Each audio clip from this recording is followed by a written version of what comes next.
Hello, Shubham. Yeah, regarding that, shall we just wait for everyone to join? I'm done with my project. Oh, yeah. So once everyone joins, I can just take you through the code and show the output as well. Okay, that sounds good. Thanks. Morning. Morning. So, how are you doing? Okay, I might be in a slight walking commute at some point today, maybe very soon, but I'm good overall. It's been a fast week, but a good week. Yeah, I can do general updates, but I don't know if we're there yet. How are you? How's everyone else here? How's Shubham? Oh, doing pretty well. Yeah, I guess Shubham wants to present on his project, but maybe you could do your update first, and then if we Yeah, get I don't have a lot to say. I feel bad because I totally missed. I think we were supposed to have the reading group this week for the cybernetics. I missed that entirely, so apologize for that. And I don't think anybody. If you guys met without me, that's just fine and great. I didn't get a sense that it happened. Um, so sorry about that. And we didn't really connect with Morgan either. So Morgan's around today. I might try to talk about the brain organoid stuff. Just because I'm doing a bit of work. Maybe later, um, I might. I've been doing some of the update from last week. I've been doing some of the I don't know if it's slab manager work or just website toil of trying to make things a bit more structured or put them in project form or move some things around. I made something nice for the representational brains and phenotypes page that might filter well to the other stuff, but I can maybe show that a bit later. Yeah. Oh yeah, hey Morgan. I was just saying that sorry I kind of missed you Friday. It's open to talking about stuff later here for that later time. I know you're just getting in now. Other updates for this week. I tend to get interesting events, and there's not a whole lot to say about it, but it was an event here that it's sort of the first time in the area that I've actually been to an event where someone was sort of interested in. It's sort of the closest to, I guess I would say, our phenomenological interests in the cognition of futures. And what I mean by that is that the main theme of the group, like as some of us here know, maybe everybody, but like in Boston, there's a heavy, let's say biotech influence. There's big pharma. There's a lot of health related places to be and do startups is very big. This is an epicenter for that. Yeah. For better or worse. So kind of one of the themes for the event was longevity or cognitive enhancements. And I'm interested in some of those things to some degrees. But I was quite surprised because, at least as far as I'm concerned, one of the presenters who's doing things within the lab is quite, like, they didn't use the word affordances, but it was really close. They didn't say, oh, we need more phenomenological insights and understanding, but it was close. Like they mentioned the word psychotechnologies, which feels a little bit like things we've talked a little bit about, and like getting it. I forget the person who's coined that term, but sort of someone who's like, oh yeah, like writing and language affect how your mind works and how you think. It's like a cognitive enhancement or whatever. And from what we've looked at, I'm maybe a little bit more interested in sort of the nature, the way we've tried to talk about some things in cognition futures, and it wasn't quite that, but it was very close to that. And I think there actually might be some strong overlap for doing things with elements or parts of that group. So I'm very curious about that. It was a very nice event overall. Um, oh, someone, I didn't get to talk to them, and I don't know who they were, and it's on my like extended networking to follow up list, but someone from Michael Levin's lab was there. So that's sort of a potential in to see more in that way. There were a few references of the TAME or the framework that Levin's talked about. Not that many. I probably would have liked more. Maybe in the discussion would have come up more. But there was a sense of the way it came up was like appealing in the sense of okay, where cognitive light cones were sort of mentioned, and the ideas of where what sort of the upward or downward pressures on like quote unquote cognition and what the sort of I guess you could say diverse intelligences or maybe developmental intelligence is a little better lens here. But that's kind of where I want to go. And I've reached out to the speaker organizers about that and some other things. And I don't have anything really fun to say about it yet, other than that, like, oh, it's appealing. But it was nice to see. I'm always a fan of people like actually trying to talk about what I consider, I guess, cognitive science, but in the way that we talk about it, almost sort of like the post hexagonal cognitive science, if you will. And I don't. It's always so tough because the easiest things to reference are these sort of clunkier ways of talking about stuff, and I think there's a lot to have been said in terms of there's a conversation that I would have brought up that I would have brought up in very much along the lines of someone was like, oh, like we talked about synesthesia, like the mixing of blending of the senses and whatnot. And somebody said, oh, well, it's like the misfiring of the brain, and your neural storage are misfiring. And I think that would have been a great conversation had in terms of like, well,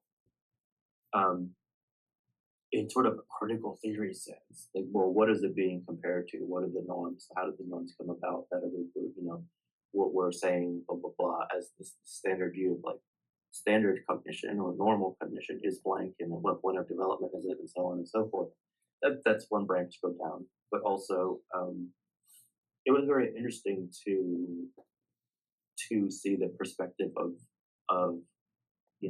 there's sort of like conventional things that you can say, and like, okay, here's a cognitive enhancement. Like, how is this evolutionarily beneficial?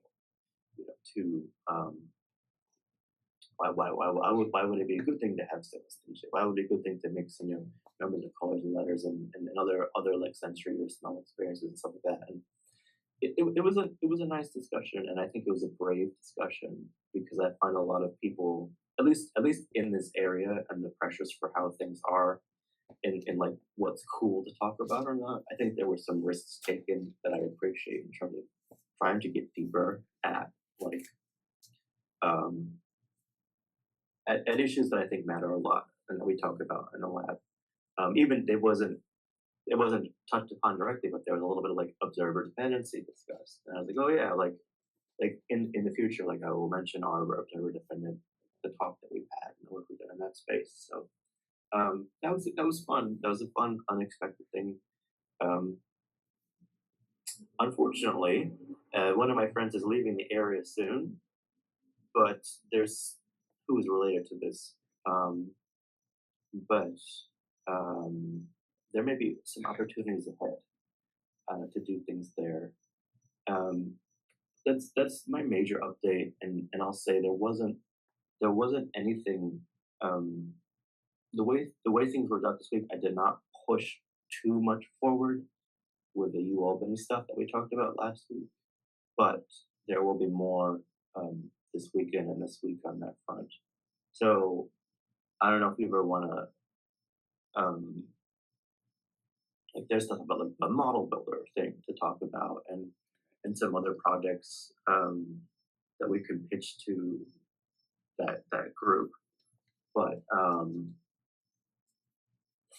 no concrete things there, but it's certainly like on deck as for things that are coming up that way. I feel like there's a few other things that happened this week, but they're not jumping out to me right now, so I'm going to say them later. Opening up. So where was that meeting? Is it at MIT or? I mean, it wasn't at a campus building, but it was basically next. It was in Kendall Square, which is like in Cambridge, right across from MIT. Okay. So it was at a building there, but I mean, there were many MIT students there, of course. Yeah. But it was I think the hosting organization is called Ethos, and they do a lot of AI. Like I think they're trying to be sort of like an AI incubator type group. And then there was a smaller group that was a little more, I don't know if it's a spin off or relation to the other one. They had similar names like Ethos and then another like kind of Greek sounding name. And it was, they're a little more, I'll send a website later, but they're a little more,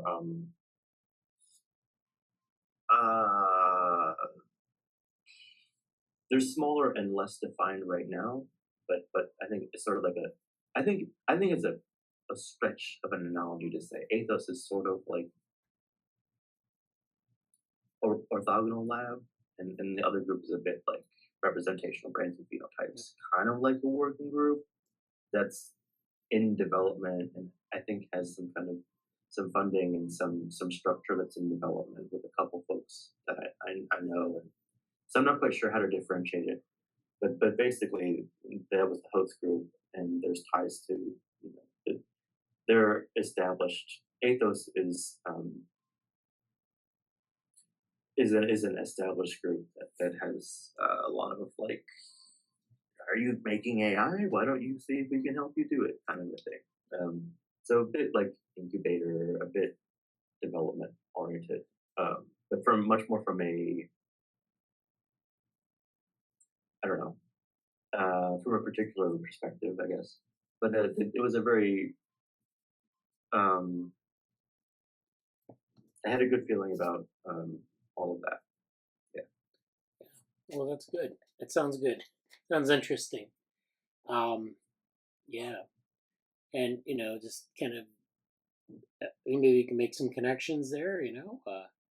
That sounds like a good enough group there to, and so yeah, I don't think too much about a lot of the startups that exist, like just in the nooks and crannies of different university communities. Like if you're near MIT or if you're in San Francisco, there are a lot of people who kind of are kind of affiliated with universities, but they're kind of not. It's kind of hard to find them. So that's great. And then I was this week. I was of course we did the Morgan and I yesterday. We did a meeting on brain organoids, sort of an admin meeting. Good. And I have notes from that, so I can actually pass them on to Jesse. It was like I think we had a very tight set of sort of follow-up action item type things. So, Morgan's been doing a lot of reconnaissance on brain organoid research, like, lab work, computational work, education. And there are all these groups in, the Bay Area, Santa Cruz, places like that, where they're doing a lot of really interesting stuff. And, how do you kind of bring that to bear and do some research? That's really the question. And brain organoids are tough because from what we were talking about, I think it's tough for everyone who gets into it because there's so much to deal with. And it looks like Morgan wants to say something about it. Well, I was going to say, like, also put together some notes, or I can expand on what we discussed. Yeah, Jesse didn't miss too much. I was multitasking. I had taken my son to get his driving test. So, I want to flesh out the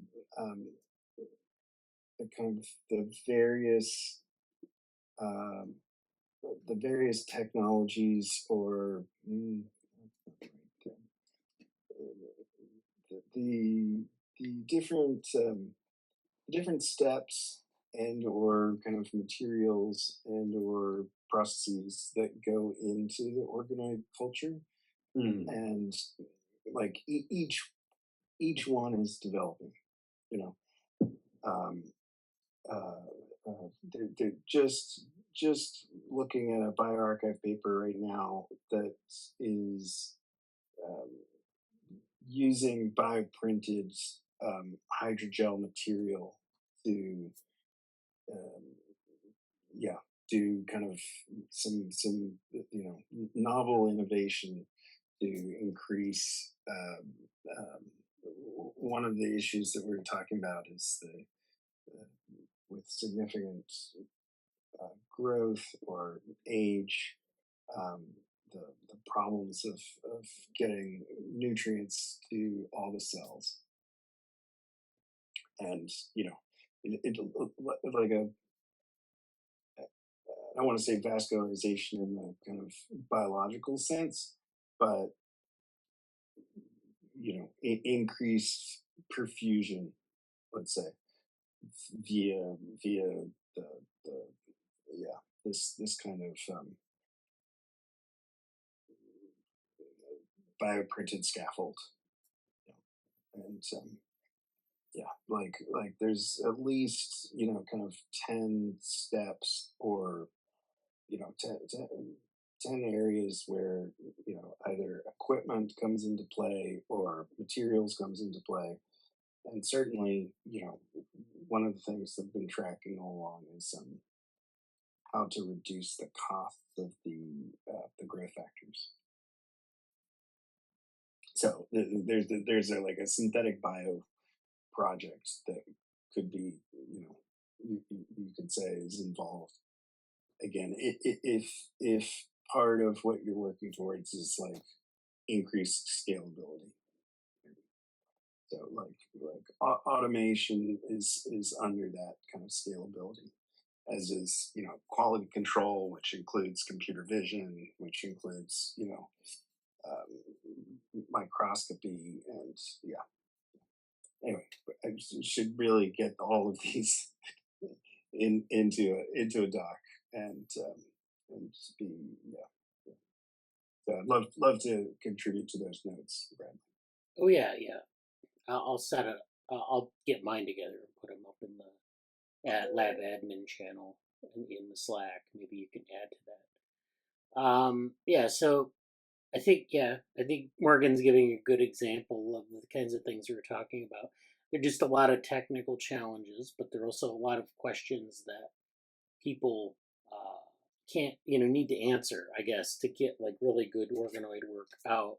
Because right now, we're kind of in the exploratory stage. A lot of papers have been written on here's an organoid and we measure this, and of course we have organoid intelligence, but like there's a gap there in terms of getting high quality reproducible stuff that's you could say this is like something anyone can implement in their own home lab. It's usually like labs with a lot of resources, and there are groups doing that sort of thing, but it's like it's very challenging to do, to pull off. Yeah. I mean, certainly the extra challenge here is that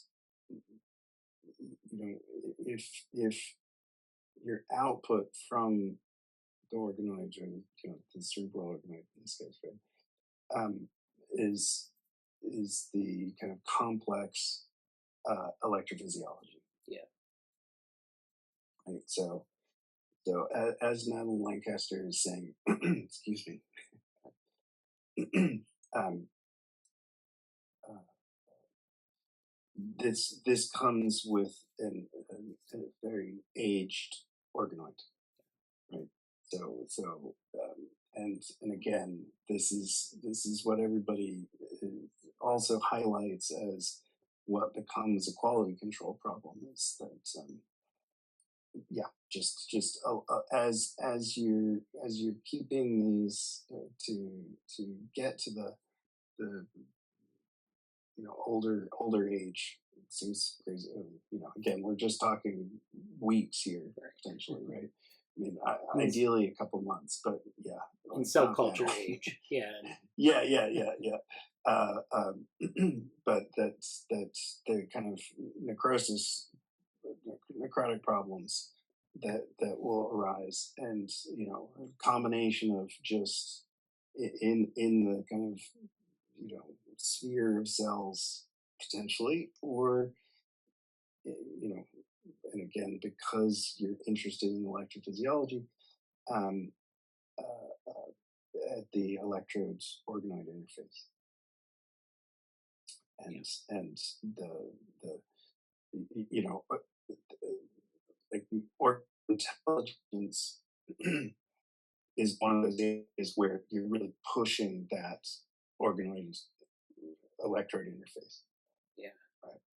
Because that's it is essentially a biohybrid computer. Right? Yeah. And so some of the work, there's this interesting subdomain of like startups and commercial interest in biohybrid electrodes that is of interest because of, I mean, they're trying to solve a problem in brain implants, and that problem is essentially the electrode tissue interface. Yeah.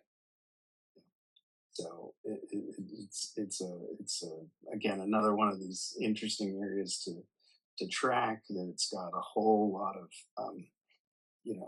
quite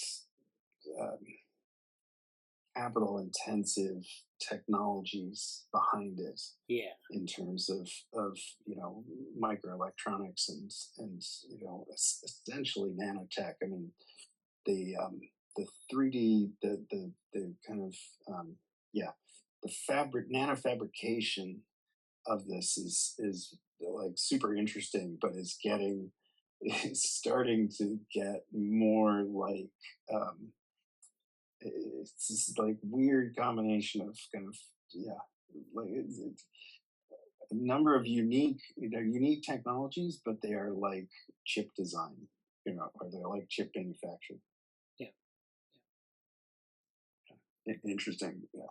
Anyway, Yeah. I'll be hopefully be able to say more about that soon. But that's actually one of the grants that's going in the UK, and yeah. So Yeah. we can say more later. Okay. Yeah. So I mean, it's good to give an update on some of the challenges to getting, because we've been trying to get this off the ground for quite a while, and it's always just interesting to see what the challenges are. And of course, once again, that curved biology is the problem, right? Like, curvature is always if biology were square cubes, you could simulate it and work with it well. It's not. Unless it's a spherical cow, then we don't want that either, because that's like oversimplification. Well, yeah. Although strangely, in this case, like, this is the most spherical cow we get. Yeah. Well, it is. Or again, it's funny what Hopkins MEA is essentially trying to make brain caps for organoids. Oh, and that's... in these kind of they look like little hemispheres. Yeah. All right, great. It sounds like yeah, we had a meeting on that, and Jesse, we'll get you the notes for that, so you can catch up. Other than that, this week we had DevoWorm. So I had an update, one of the update meetings for DevoWorm, where I kind of went over some things that we've been talking about recently in different in our series of meetings. So I actually did I reviewed a couple papers. I talked about some of the things that were kind of closing out GSOC in the graph neural networks area. So we talked a little bit about that. I talked about a paper on glia and C. elegans, which was interesting. It's another area, where C. elegans is a model organism for disease, and of course you have glia, which is not a topic that people generally focus on. So it was basically going on about how to compare or how to look at glia and C. elegans. It's an interesting system because there's specific glial cells that we know of in the connectome. So we have, every cell in C. elegans is characterized with a nomenclature label, and we know the function pretty much. Some of those cells are glial cells, and so they fit into the connectome. So when you look at the connectome, you're actually looking at, neurons, you're looking at interneurons, you're looking at sensory neurons, you're also looking at things like glia. And so then, the paper talked about that. It also talked about, how glial cells do things in a connectome that are related to maintenance and modulation of signals and things like that. And then connecting that to humans, which of course is a huge step, both in terms of scaling up the connectome, because it's not just scaling it up in terms of size, but in terms of the way the glial cells work, or what they do in humans versus, or what they call their mammal category, as opposed to something like C. elegans. And just making the analogy between, like, if you study something in C. elegans, like aging, and something in mammals. So it's they use C. elegans as a model organism for things like aging and some neurodegenerative diseases and things like that. But it's always a tenuous link, because you have like this vastly different system. You're just gaining maybe some of the lessons of the genetics of it, or some of the fundamental sort of neural transmission aspects. But there's a huge gap, and it's always important to be aware of it. And then the final set of things I talked about was about like mechanical networks. So we were talking about actin myosin networks. We've been talking about that for a while, especially in the context of tensegrity. And so, I reviewed a bunch of things on actin myosin networks, how people model them. So spoiler alert, they model them in different ways. You go from the atomistic models, which model what's going on inside a single filament.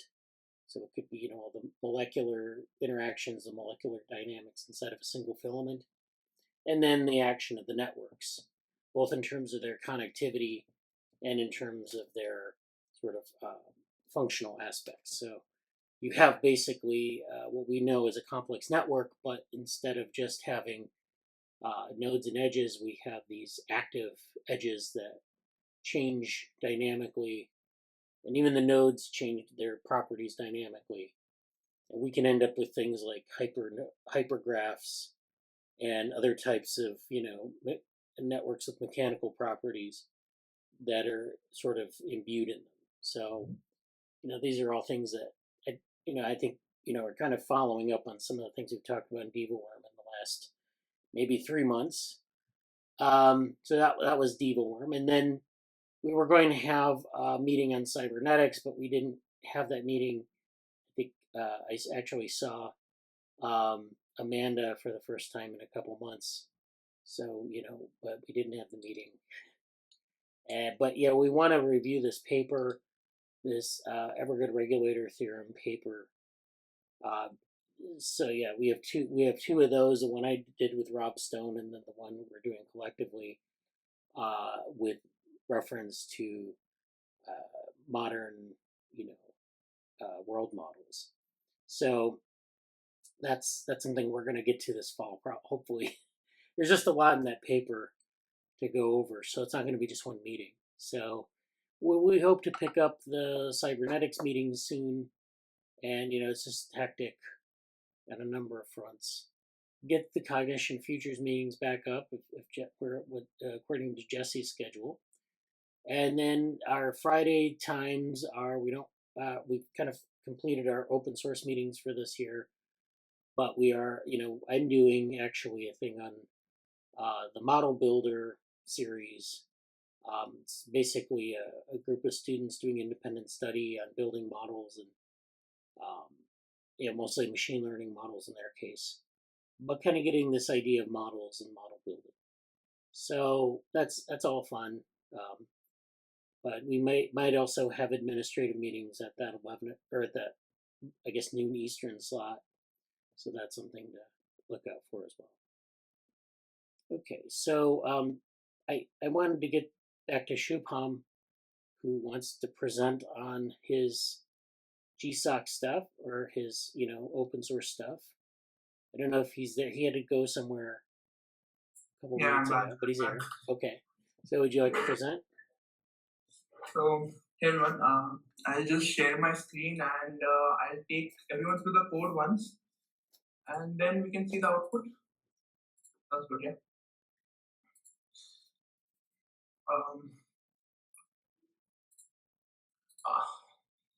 Is my screen visible? Yes. Okay, so this is the code base. So what I've done is I have first I have created an ABM folder that contains the pure agent-based model, and another folder where I have implemented the reinforcement learning part on the same ABM. So over here we can start with this agent.py. I have three agents that will be simulated in the grid. One is an issue, and the second one is the contributor agent. Third one is the maintainer agent. So issue agent has some attributes assigned to it. Unique ID, every agent has its unique ID, so that we can find out the unique neighbors around it or whatever other attributes that we want to access. Then we have its position. The difficulty, this difficulty part was actually already addressed in the previous models. We have Earth shot, Moon shot, and Mars shot issues based on the increasing difficulty. I have added another attribute over here, that is the priority. So that the max priority issues get addressed first. Then I have the threshold. Threshold is basically what sort of code efficiency is present when the issue is solved, right? So and then I have initialized those attributes with some values over here. I have an opening time and a closing time. So this means opening time basically means when the issue agent was added to the simulation. Closing time means when the issue was solved completely, basically when the PR was raised and the PR was accepted into the final code base. The issue agent doesn't have any inference or basically thought process of its own. It doesn't move around in the grid, stays stationary. But still, I have a function to update its neighbors. Basically, every step the the grid is changing, so we need to find the cells around it that are empty, where the other maintainer or contributor agents can take up that space or take up that cell. Secondly, I have contributor agent over here. I have three attributes for it. One is the position, that is pretty obvious. Vision is basically how far the contributor agent can see. So with the default value I've set it to 7. So basically it can see 7 cells in all directions, right? So in those 7 cells, it will try to find the issue agents that are supposed to be addressed, and then it can be those can be addressed. And so in those neighboring cells, if it finds any agent with the instance of issue, and if the status of that agent is open, so basically it is an open issue, it gets appended to an array called active neighbors.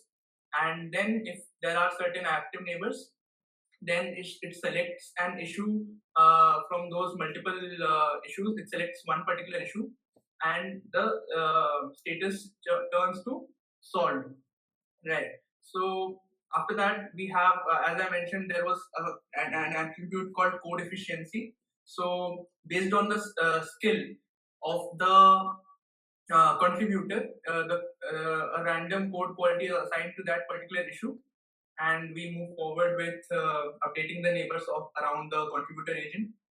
Similar logic with maintainer agent. If it finds any issue that is around in its neighboring cells, which status has solved, it selects that particular issue, and then if the code efficiency is greater than 70, that is threshold value, then it the status is changed to close, and closing time is basically when all of this process is completed.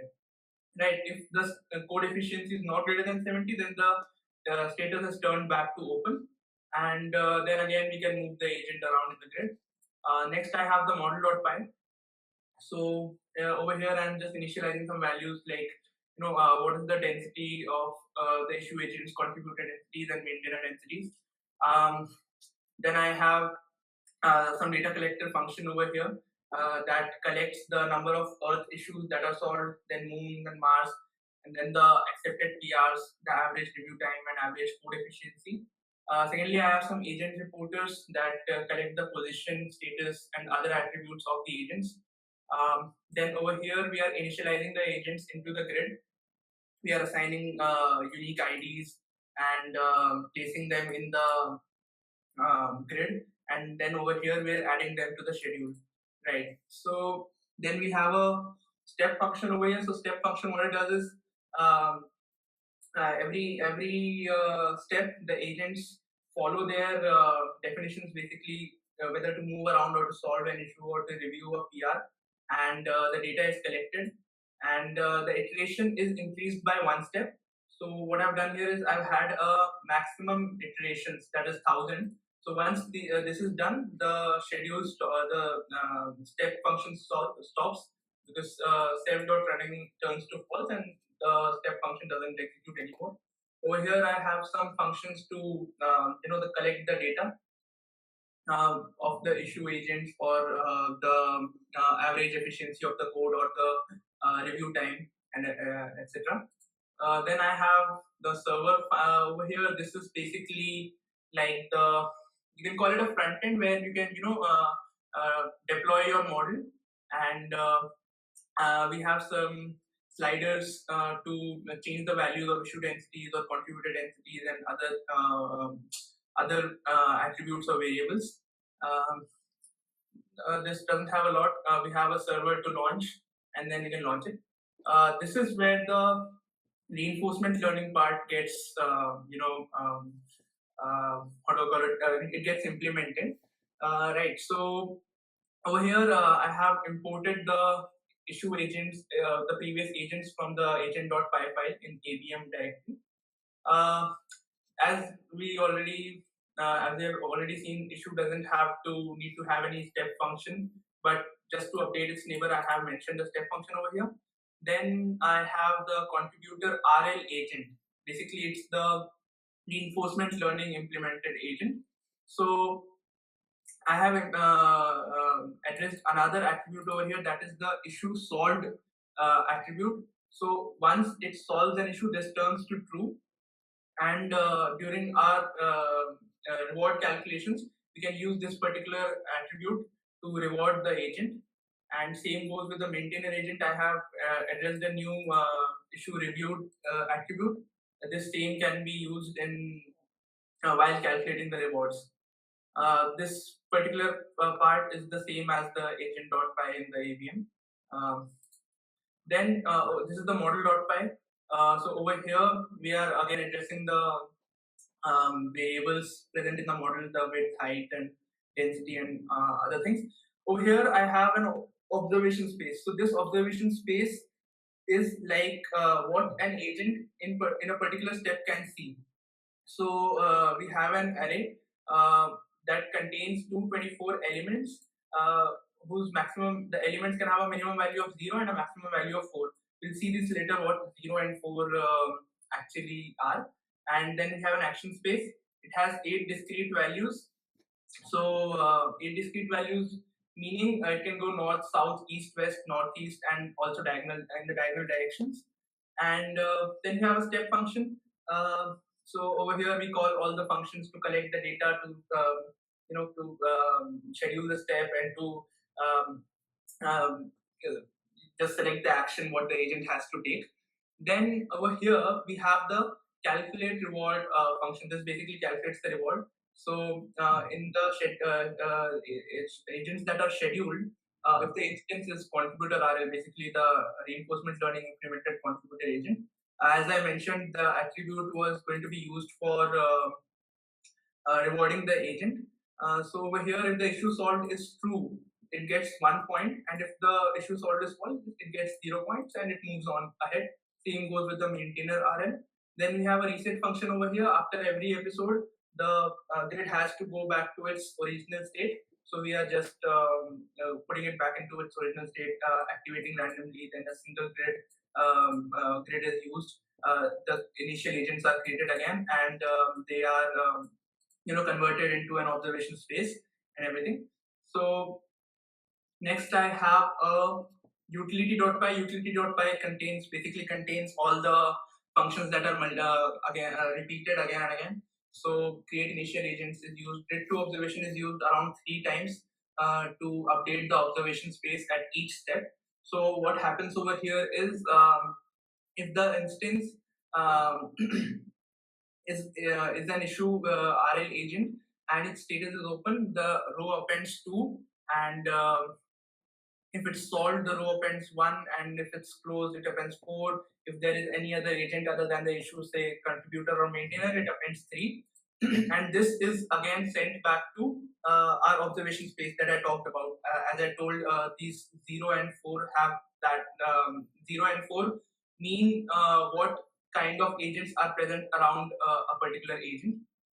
And over here I have a move function. If the action integer value is 0, it moves to the right direction. So the x value is increased by 1. If it wants to move to the left, the x value is reduced by 1 and everything.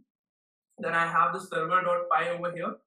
So server.py basically consists of again the sliders and all the values that can be changed to manipulate the grid and everything.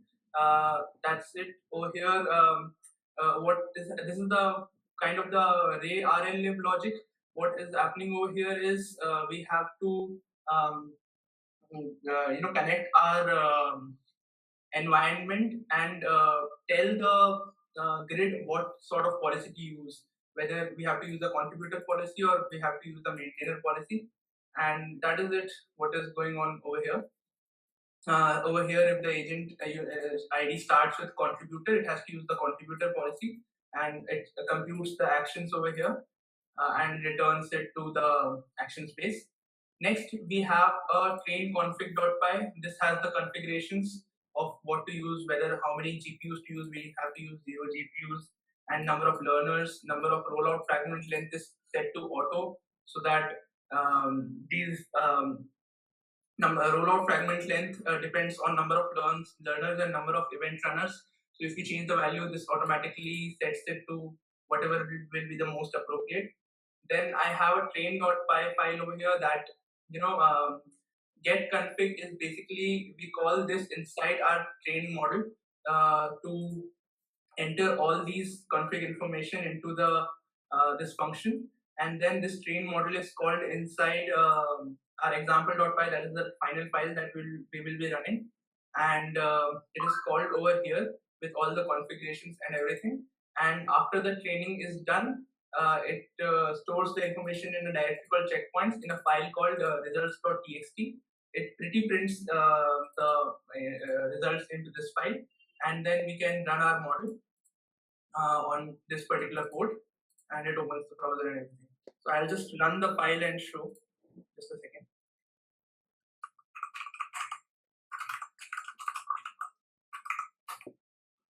There we go. So over here we have the results and everything, how many learners, how many steps and everything. And over here we can see. So now one error that I'm facing over here is that every step, like after every step, the attributes are getting refreshed for some reason. But the code efficiency, as you can see, it is maintaining a good 70 plus, an average of a good 70 plus most of the time. But the thing is, after every step, the attributes are getting refreshed. Basically, if a particular issue was status was turned to solved, in the next step it goes back to open without even reviewing it. So this is something I need to figure out. And other than that, most the project is working fine.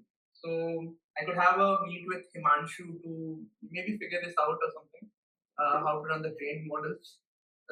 So for now, the model is running pretty good. We have sliders over here. We can, play around with the issue densities, how many issues do we want, and the contributed vision and everything. Over here, I have a button that can toggle the movement of the agents. So if I just turn it off, the agents don't move around and everything. So this is pretty much the project, and this is one last thing that I need to figure out before anything. Why are the attributes getting refreshed at every step? That is one thing that I need to figure out. So that's the grid. That's where the agent-based model plays out. Yeah. So for some reason, because you can see over here the review time is constantly 0. That means the PRs that are getting accepted are not getting counted. Yeah. Is that a bug or is that intentional? Or? That is supposed to be a bug, I think, because I use some outdated Raylib documentation. Oh, okay. So maybe because of that. So I'll try to figure that out. That's not a very big issue. All right. I actually faced bigger issues, creating this because the observation space and the grid values were not matching at all, and I had to, take Misa's GSOC project as a reference to create this, because I started with petting zoo, and that had too many variables to take care of, so that was not a very viable option. Right.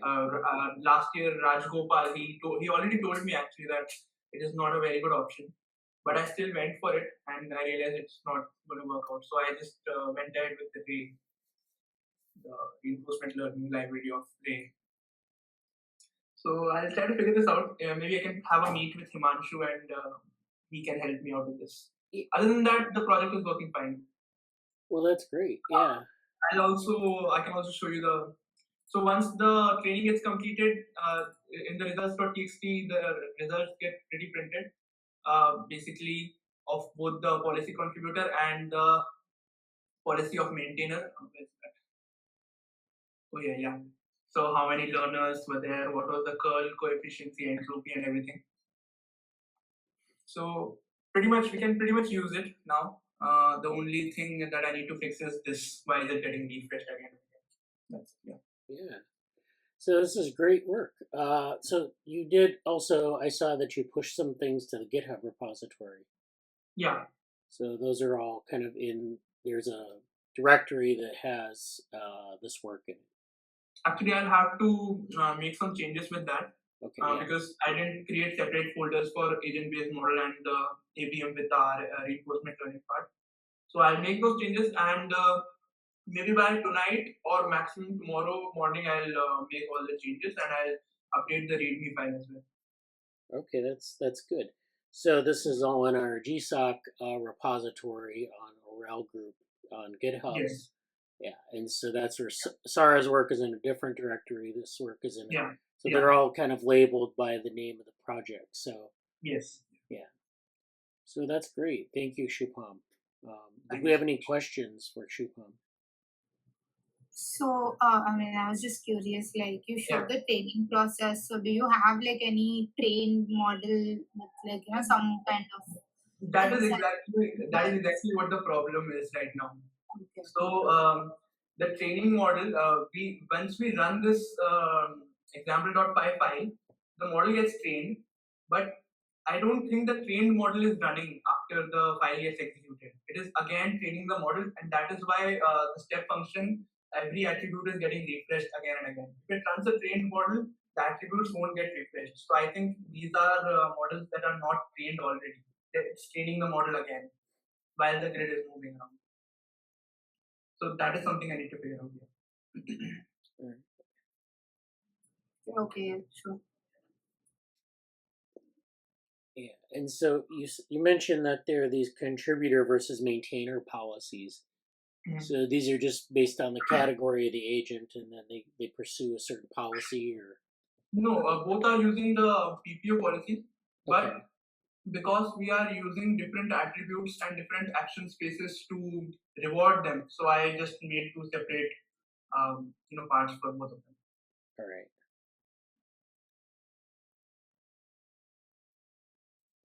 All right, that's good. Good to know. So yeah, I look forward to playing with this, and Yeah. so again, I extend the same invitation that I extended to Sarrah, which is if you'd like to continue working on this, or if you'd like to work with the organization, you're welcome to do so. If, we Definitely. can talk about that. Yeah, definitely. I have some other ideas that I can maybe in future, not as frequently now, but yes, definitely I can make some changes in the coming near future. Yeah, that sounds great. Thank you. Thank you so much. So yeah, this is good. So actually, one thing we need to talk about with respect to the projects on open source sustainability is that we have this preprint, and the preprint has included the last 2 years of work. And I didn't really update it much last year, but I would like to include Sarrah and Shubham's work because we've been working on this long-term arc of reinforcement learning. So we've gotten 3 summers now where we've worked on reinforcement learning models.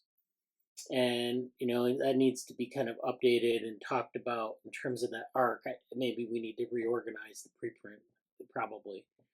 And then Sarrah's work on using large language models, so that would be like a separate section. And that might have connections to some of the active inference stuff that Brian did, like, I guess 3 years ago now. So, we'll kind of think about that. I'm going to kind of pull that out, and we'll try to reorganize it and update it. And I invite Shubham and Sarrah to be a part of that as well. So, we can, as those things, when we get to that point, we'll talk about it more. So. Yes, definitely. Yeah. Definitely, yeah. Yeah. All right. Thank you. Another small update I wanted to give from my side. Okay. So there are GSOC lightning talks. I think someone from the org had participated last year and had given a talk as well. So I have been selected, my project has been selected for that talk as well this year. So that is on the 26th, if I'm right. Yeah.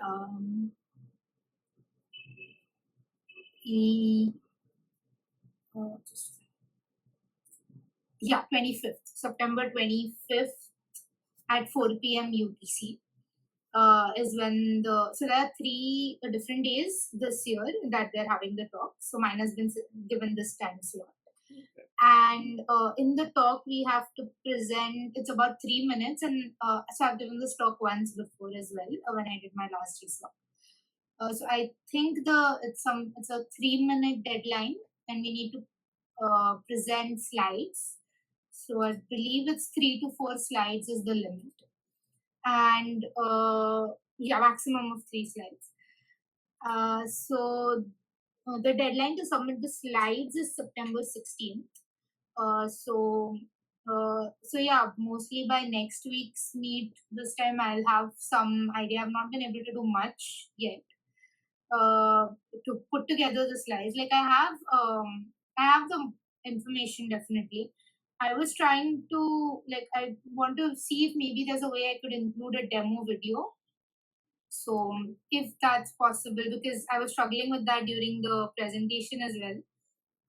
So if I'm able to figure it out by this time next week, I will definitely try to put that into the slides. Maybe host it on the YouTube channel.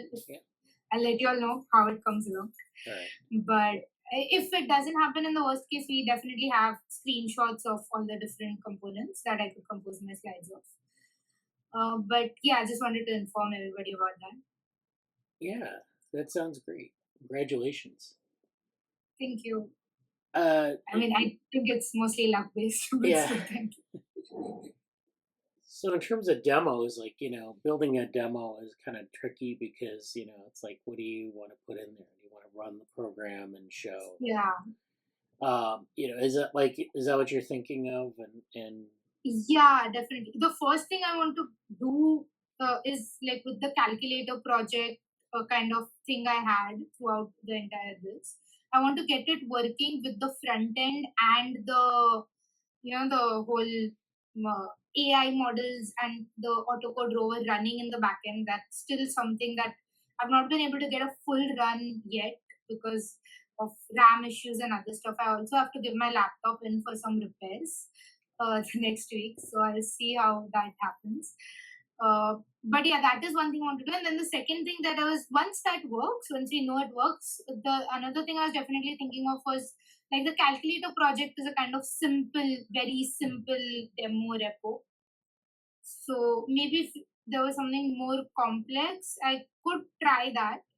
But then once again, there's a thing of will it work smoothly? So I definitely don't want to try to do it live because it won't fit in the 3-minute time slot. right. But maybe shooting a video and speeding up all of the loading processes might work.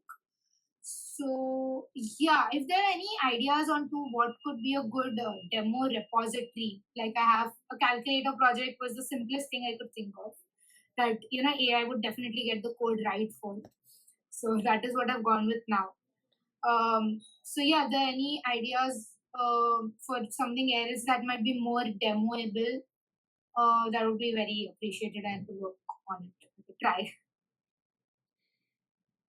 I guess my word on that would be like pick something that is like high visual payoff. So like if you show people just a bunch of code going by on the screen, that doesn't really. I don't know how you visualize some of this. Like I don't know if you could My visualize. plan Yeah. is to show the demo, the front end that I created. Yeah. So that is definitely the end plan. So in that there will be the metrics graphs going about. Okay. Yeah. And then there will be the pull request that the AI models come up with. Yeah. And there will be the discussion that happens between these agents, and they're trying to bid for a GitHub, bid for a pull request. So yeah, those are definitely the three things that should work together, which is the end goal of, kind of the end goal of my project, I would say was.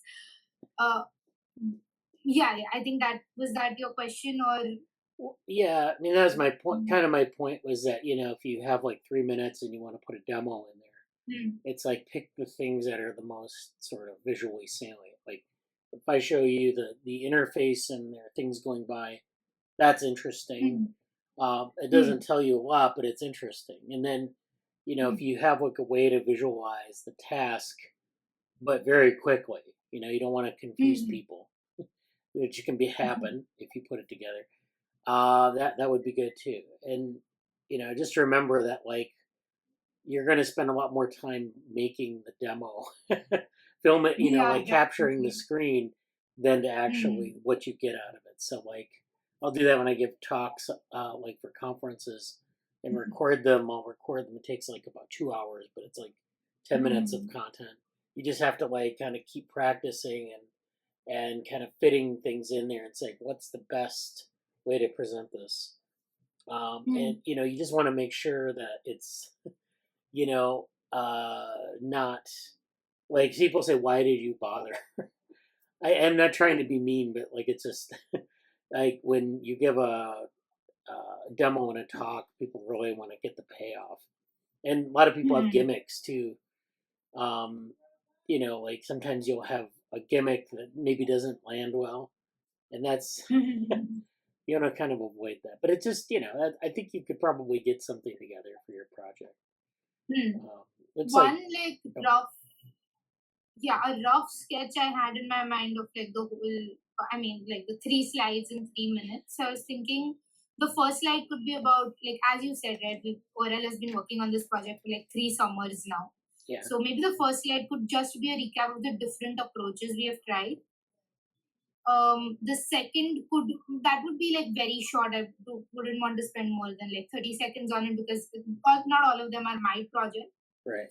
And then I was thinking the second slide could be like some sort of a flow diagram of like with an introduction of why I chose LLMs, and then maybe for them to get an idea of how exactly I'm using LLMs in it. So introducing them to, I have contributor agents and maintainer agents, and I have issues that these guys write, and I'm using autocode rover.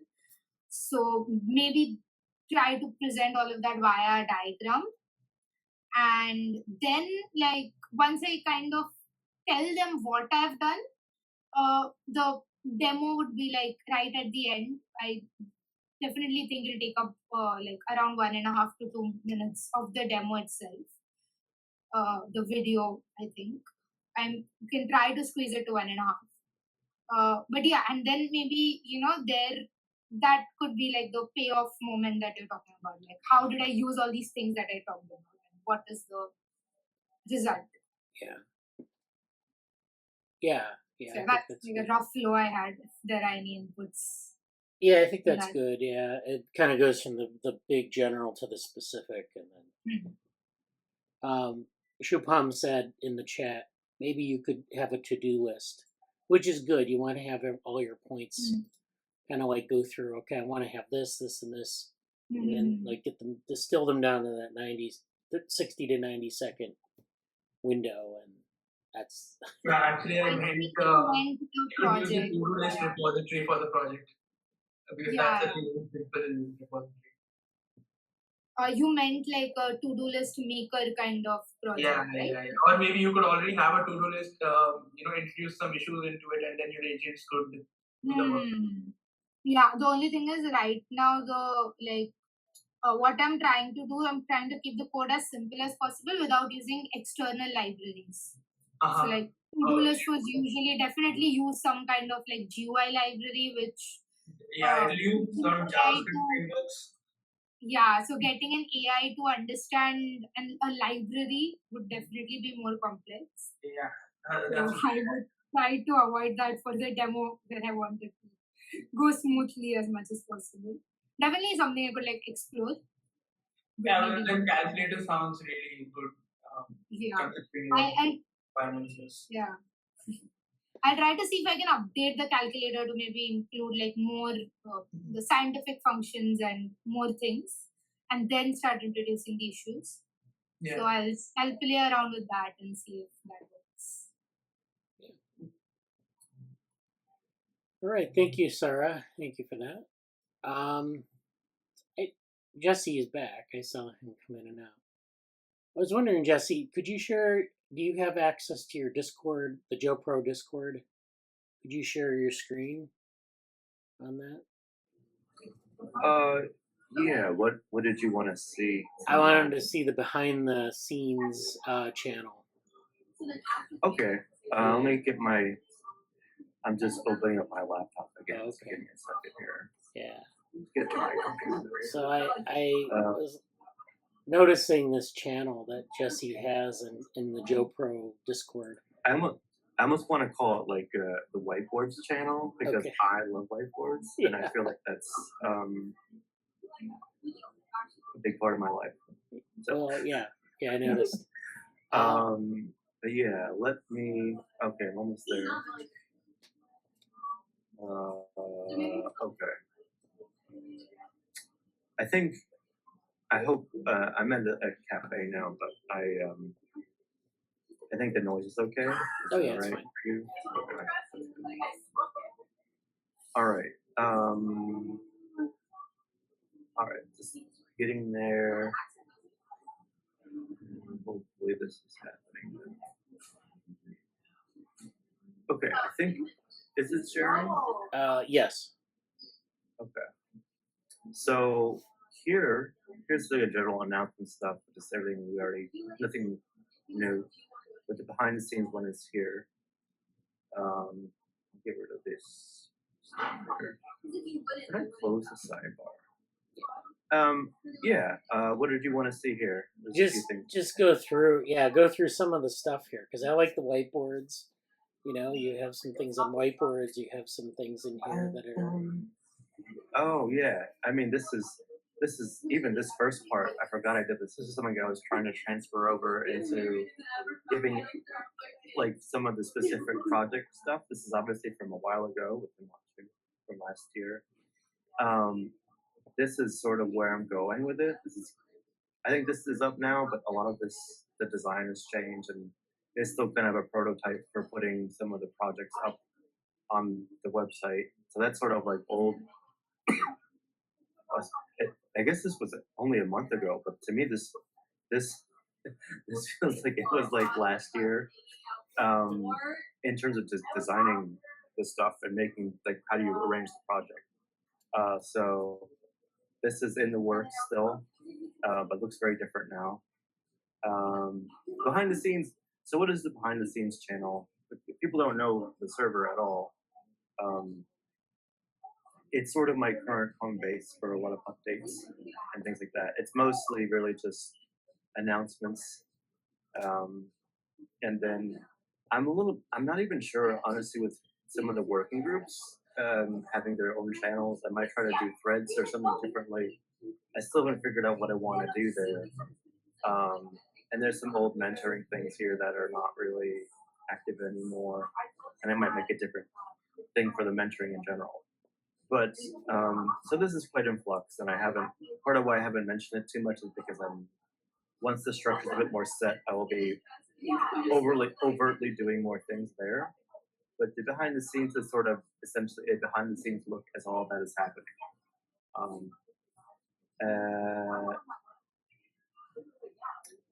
I'm quite curious about this. We actually had a NICWIC meeting today, the New York Celebration of Women in Computing, or this week I should say. I didn't get to attend directly because of the timing, but we are almost settled on a venue, which is sort of a prerequisite for doing like a call for proposals or call for involvement. So that's good. This whiteboard, not a whole lot of fun things to say here, but kind of for those involved in some of our reading groups who recognize the paper pyramids, and this was sort of a reference for some of the mental health, which I think even has a different like acronym now or whatever. But this was sort of an early take on that. We had a discussion about that, about where would some of the deliverables and outcomes go into that, and it's interesting because the mental health group is like I know a lot of people doing clinical work, like clinical social work or psychologists, and it's sort of like there's sort of like theories and there's practice, and one of the things we're looking at is like how can there be nuance to doing some of the actual clinical work at that level? Like there's CBT, but then there's trauma-informed or trauma-focused CBT or culturally adapted CBT.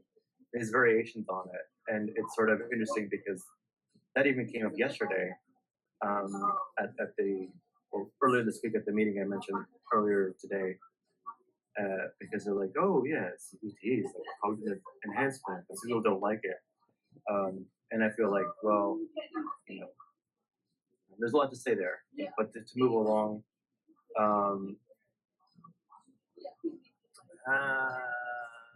I'll skip that for now. This is a big throwback to last year's NICWIC,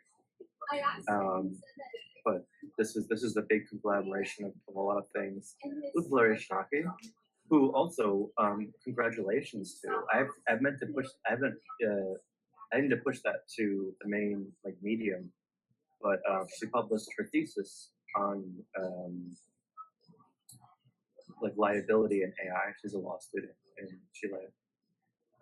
But before that, Valeria is like an OG original society ethics tech person who was way before even like way back, like 4 or 5 years ago. She was involved in some things, so that's cool.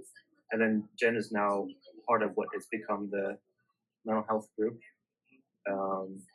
And these are some old pictures from Avery and I when we were in England, which was really fun times there. And then one of the reading group pictures, Avery and I and Bradley were in Chicago, so that was a very, very fun time. And the classic Envision picture here. So that I saw that again for a while. I was like, oh, that's great.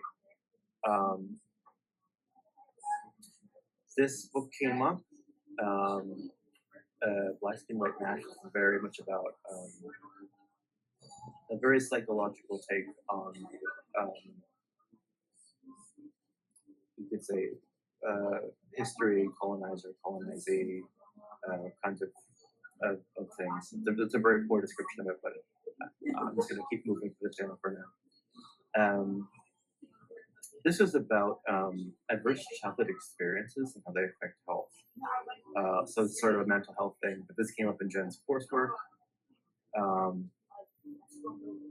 What is this one? Oh, this is a Cognition Futures group.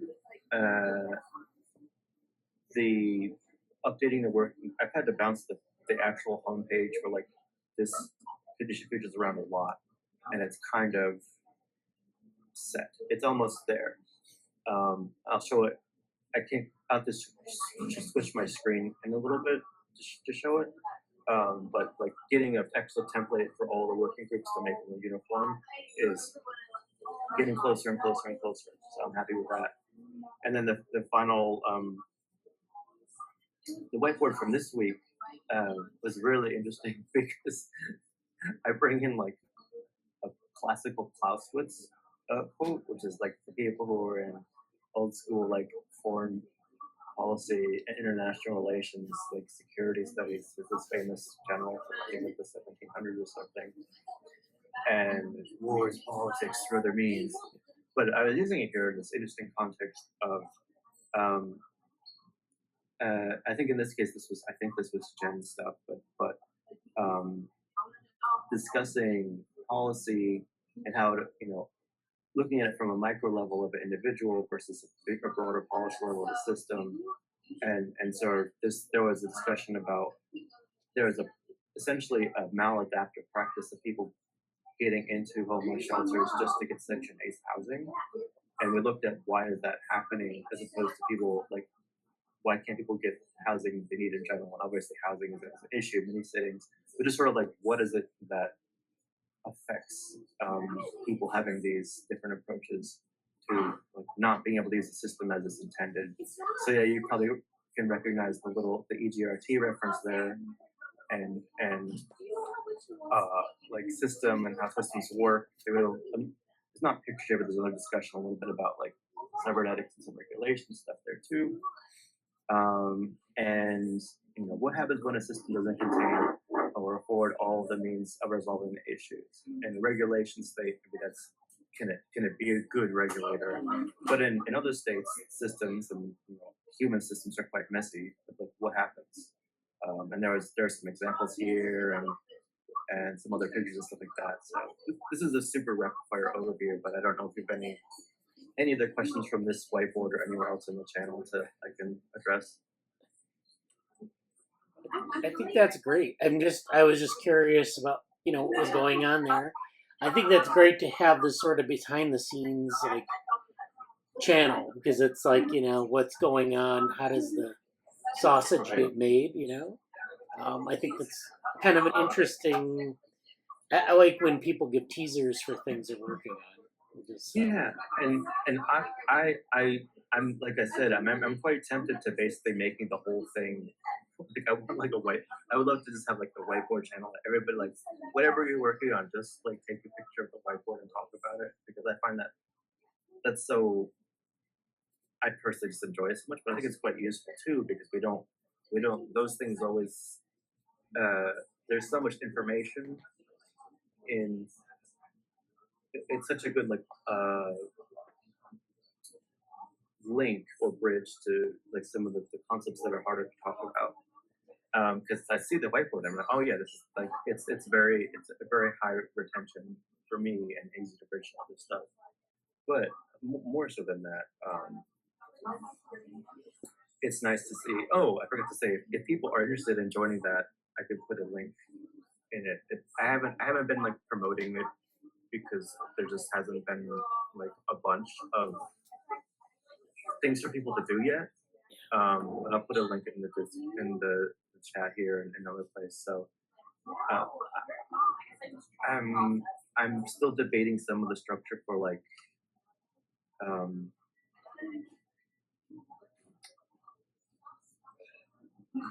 will that server be a hub for communication about what's going on in the working groups or the projects? Maybe.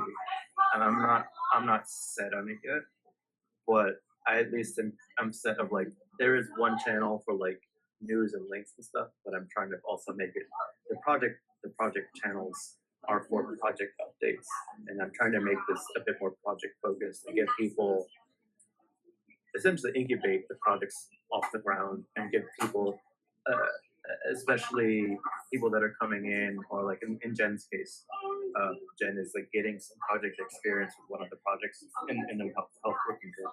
It's like, how do we get that up? It's sort of it's a little bit more, I guess, project oriented, just because I think that's what's needed for this right now. But yeah, it's in the works, and I'm happy to have like we kind of talked about brain organized stuff. Like there could be, I don't know if it's gonna be, there could be a whole server to that. So I don't know if I'm saying, oh, how's that in the Joker server? May not really be the best place for it, but at least getting like a project description up on there that I can reference and kind of put as a like almost like something like a project on the Media Labs page, for example. That's sort of my current reference point. And it will at least be a center or a central place, a hub to go to the other stuff that's happening in the space. I think those are important. So that's the short and the long version of it right now. But, yeah. And you were going to show the Cognition Futures page. Yeah, let me put this up here.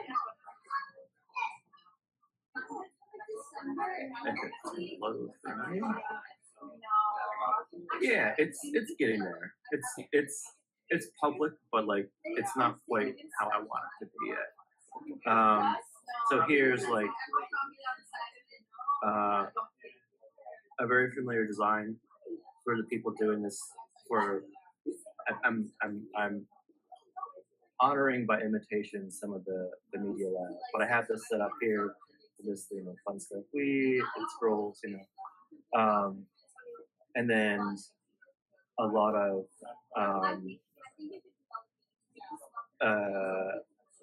things associated with it. Like this is, I might have to change how this filters out, like the sorting of this, but it's mostly okay. Like these are all kind of partially imported posts, but I got these. I spent a lot of time trying to figure out how to do this the way that I like it, with the tags and everything else, and the sort of in cognition futures, for example. This one is super. This is something that I'm just getting there, but I think this would be a cool thing to have. I basically have just put. I think this is from the website somewhere. Yeah. Which is here. Oh, it's not showing up.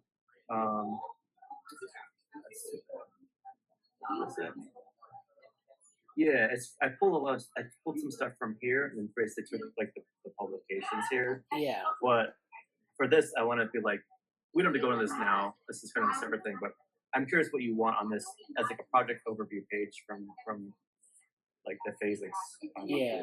Well, that's something I'm going to have to work on. Yeah, it's something I haven't updated it in a while, so maybe that's something we can work on. Yeah. Scrape some general stuff there. Yeah. But to be fleshed out more. Yeah. But yeah, this is kind of the structure I'm going for like a working group. And I think it's okay. It's getting there. Any comments or questions? Yeah, I like it. I think it's great. It looks like a very nice design, bringing all that stuff together, like kind of in what like we have the different websites, and then having this other front end where people can kind of get that information in the same place.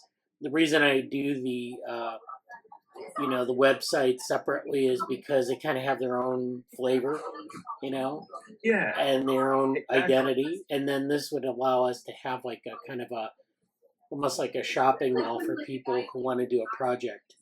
They can see the parts. Yeah. Yeah, and that's what it's like on.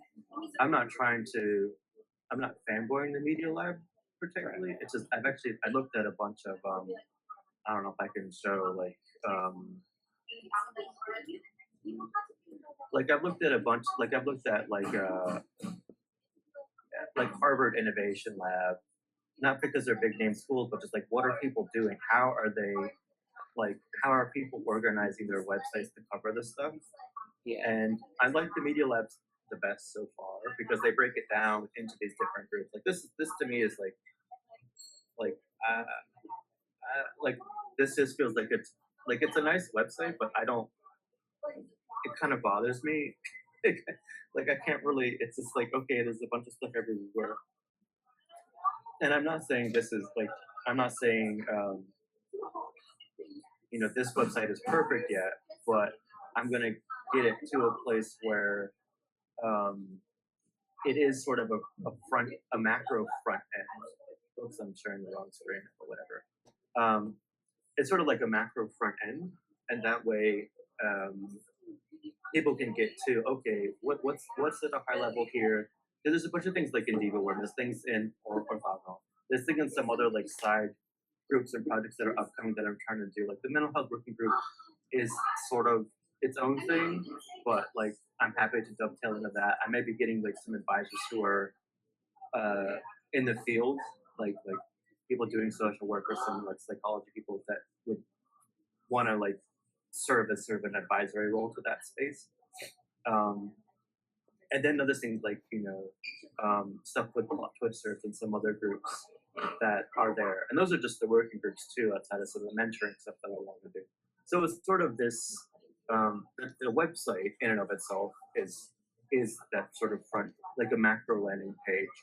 But then I just want to like help direct to what's physics or what's the I haven't done it yet, but like developmental Bradenburg vehicles. Like, that'd be a great thing to just put it in the spot and have it in the context of that's part of I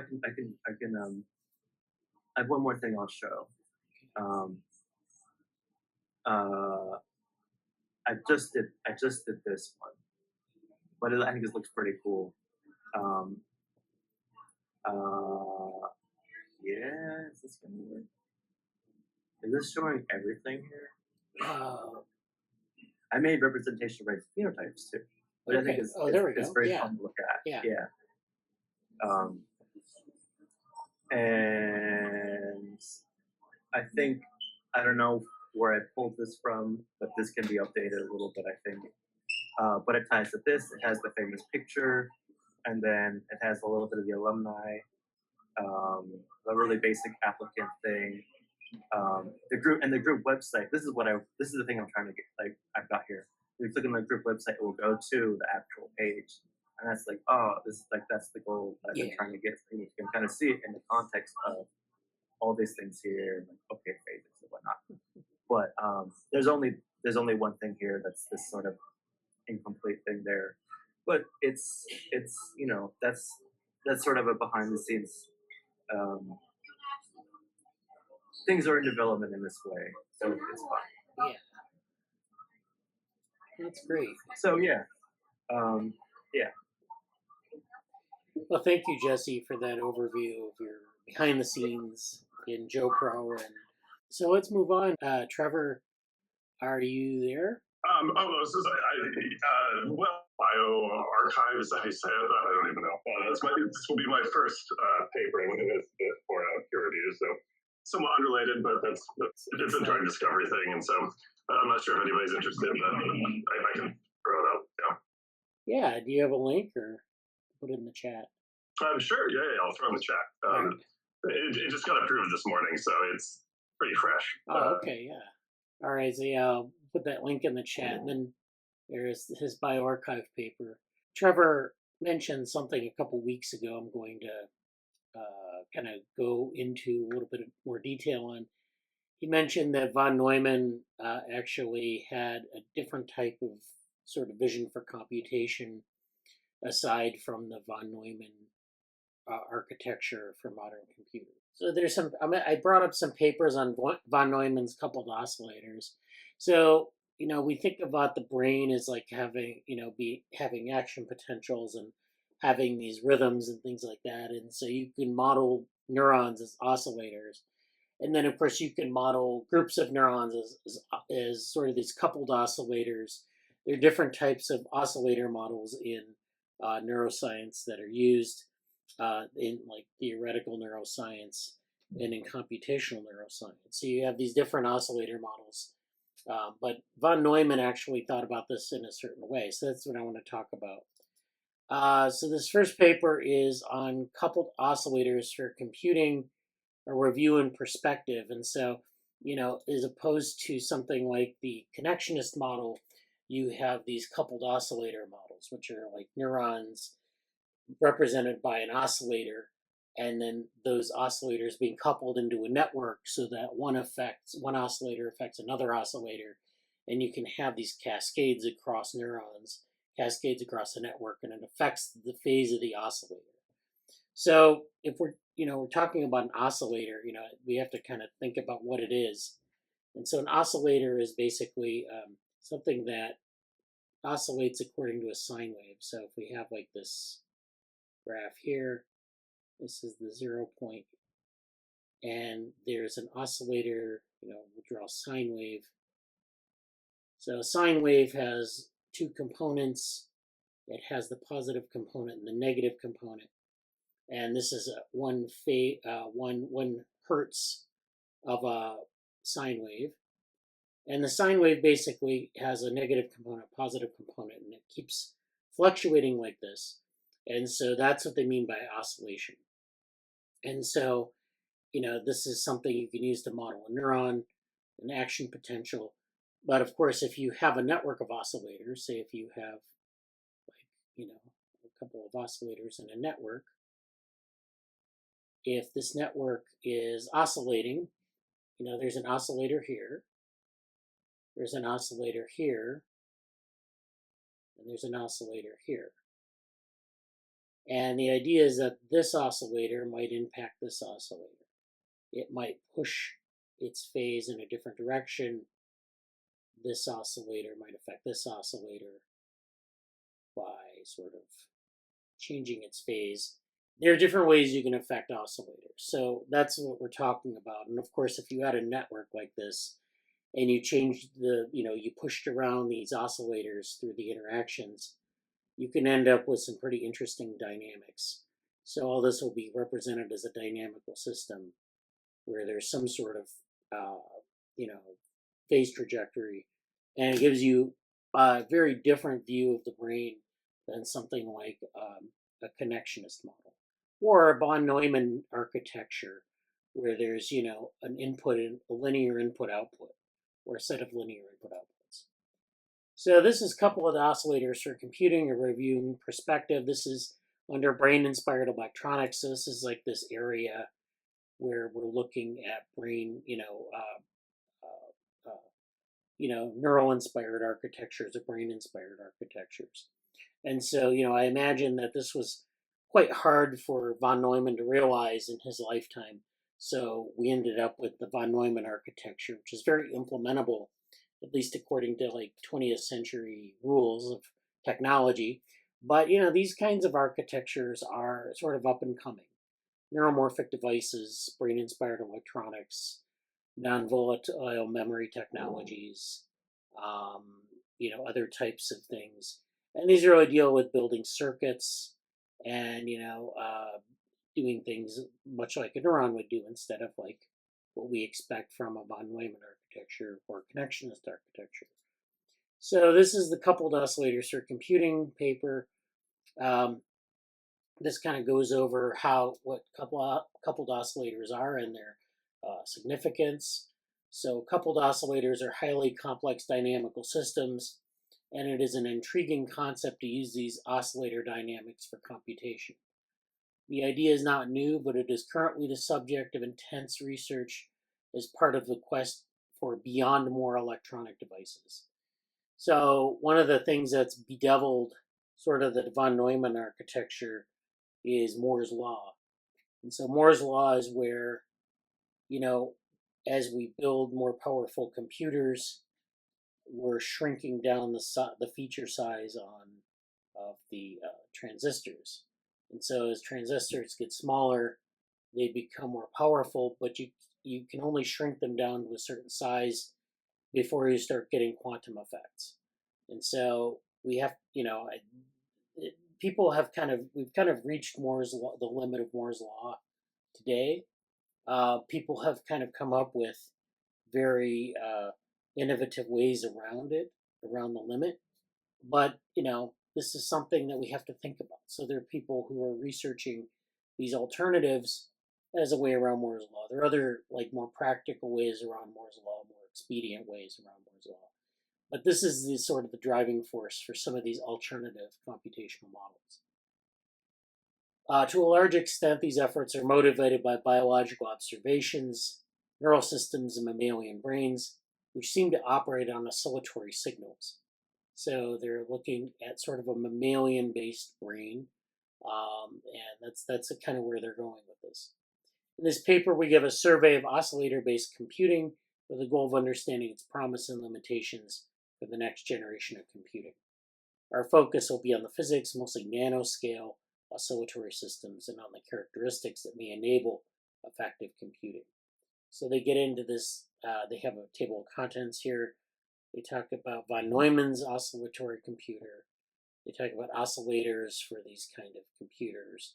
The coupling of oscillators, so this is where I showed in the network where oscillators can affect one another. They can also be coupled and synchronized. So, they can all be synchronized as sort of at resonant frequencies so that they actually produce, sort of a super additive output or, a consistent output. There are all sorts of different outputs that result from these kind of interactions. Then you can do computing with oscillator dynamics. So there's something called collective state computing. Interconnections define the network function. You can actually build an oscillatory Hough field network, which is a type of network, spiking network that they build. And then models for oscillatory collective state computing. And then they do these case studies where they do benchmarks on one-dimensional time sequences, some image processing, gate control and pattern generation, and then working with combinatorial problems. And then they do some quantum hard problems in a neural network. So this is interesting. What I wanted to point out in this article is going down to, the ideas that von Neumann had. So historically, the idea of OBC dates back to von Neumann's 1954 patent, which is here, and his concept, which is here, is an early and still very relevant example of OBC. This scheme uses the phases of oscillator signals to realize Boolean digital computation, and also serves as a perfect example on how one can translate a level-based computing scheme to a phase frequency-based representation. So, you have these oscillators, and these oscillators are continuous signals. And the idea is you want to take these continuous signals and turn them into sort of digital signals. So a digital signal is where you have a 0 or a 1. So basically, your oscillation isn't a curve, it's a square thing that's like this. And so you have to characterize this oscillation as a square. And so the idea being that this is a state of 0, this is a state of 1, and that there are these, it's basically a binary system. So the output is binary. So when the phase is negative, it's 0. When the phase is positive, it's 1. And then, these interactions are affected. Likewise, the frequency, the width of the frequency band is going to depend on the width of the frequency band of this oscillator. So you can have, quick transitions between 0 and 1, kind of like this. So it'd be 0, 1, 0, 0, 1, 0, 1, that sort of thing. And so you have these, lengths of time where the state is where the system is in a certain state, and it's variable depending on the frequency here. Going back to this paper, for this reason, we start by reviewing this concept in section 2, along with more recent proposals that resurrect the idea. Now, the attractiveness of this OBC, this oscillator-based computing, largely hinges on finding a suitable oscillator as a building block of the computer. One may use electrical oscillators and even standard fabrication-friendly CMOS circuitry. Transistor action, however, is not at all required to every oscillator type, and so the field is widely open for using emerging devices or possibly non-electrical variables. OBCs realized with nanoscale, highly efficient oscillators have the potential to yield truly revolutionary devices. We argue that the physical realization of the oscillators is pivotal for their success, and then they have a section on the physics of emerging nano-oscillator devices. So you can implement this in a nano device. You can, so you can't necessarily use a von Neumann circuit to do it, but you can use this, do this with various types of physics and physical systems that you can use in lieu of that type of circuit. So computing in OBCs occur by oscillator interactions, more specifically by oscillator synchronization. So it's synchronizing the oscillators at the same frequency, which is the key to OBC and having a coherent output. This is similar to what we see in the brain, by the way. So this is kind of the idea that von Neumann had. This was back in the 50s. So, he was kind of, this is why, of course, we've not realized this because it was kind of ahead of its time. One of the most promising applications for OBC is that they may be used as hardware accelerators in AI hardware. In AI algorithms, the vast majority of computing power is spent on performing simple, repetitive calculations, such as calculating dot products, convolutions, applying nonlinearities, and recognizing or matching simple patterns. It is quite possible that Boolean CMOS-based circuitry is suboptimal for doing these tasks. So the kind of stuff that we do with Boolean computation, which is binary computation in CMOS circuitry, is not necessarily the best way to do this. So for this reason, deep learning algorithms and convolutional neural networks became major drivers for seeking out new, possibly non-Boolean hardware. So this is just this paper also gets into this and how this might be done. So this is a good paper for kind of an overview of sort of recent progress in this area and kind of what, but not necessarily what von Neumann's vision was. This paper is on coupled oscillator networks for von Neumann and non-von Neumann computing. So this talks about sort of von Neumann computing and non-von Neumann computing, which includes von Neumann's coupled oscillator model. So the abstract of this paper reads, the frenetic growth of the need for computation performance and efficiency, along with the intrinsic limitations of the current main solutions, is pushing the scientific community towards unconventional and sometimes even exotic alternatives to standard computing architectures. This is the same point made in the other paper, where you have Moore's law, we're reaching the sort of the limits of miniaturizing circuits, and so we need to have a new type of computer that has sort of a new regime of computing power. There's something we can do maybe at the quantum level or the nano level, something that exhibits quantum effects, but also something at the the micro level, micro scale, and so forth. In this work, we provide a panorama of the most relevant alternatives, both according and not the von Neumann architecture. So this means that some of these options are sort of based on the von Neumann architecture, some are not. Highlighting which of the classical challenges, such as energy efficiency and or computational complexity, they are trying to tackle. So some of these kind of computing paradigms are based, on making things energy efficient. So if you have, say, a computer for some nanotechnology device, that computer needs to be highly energy efficient and also needs to account for quantum effects. So you need to have this a focus on energy efficiency. You might have a processor that could be, just something that is decoupled from an energy source that also needs to be energy efficient. Sometimes if you're doing things for like AI applications, computational complexity might be your focus, and so that might be something that you focus on.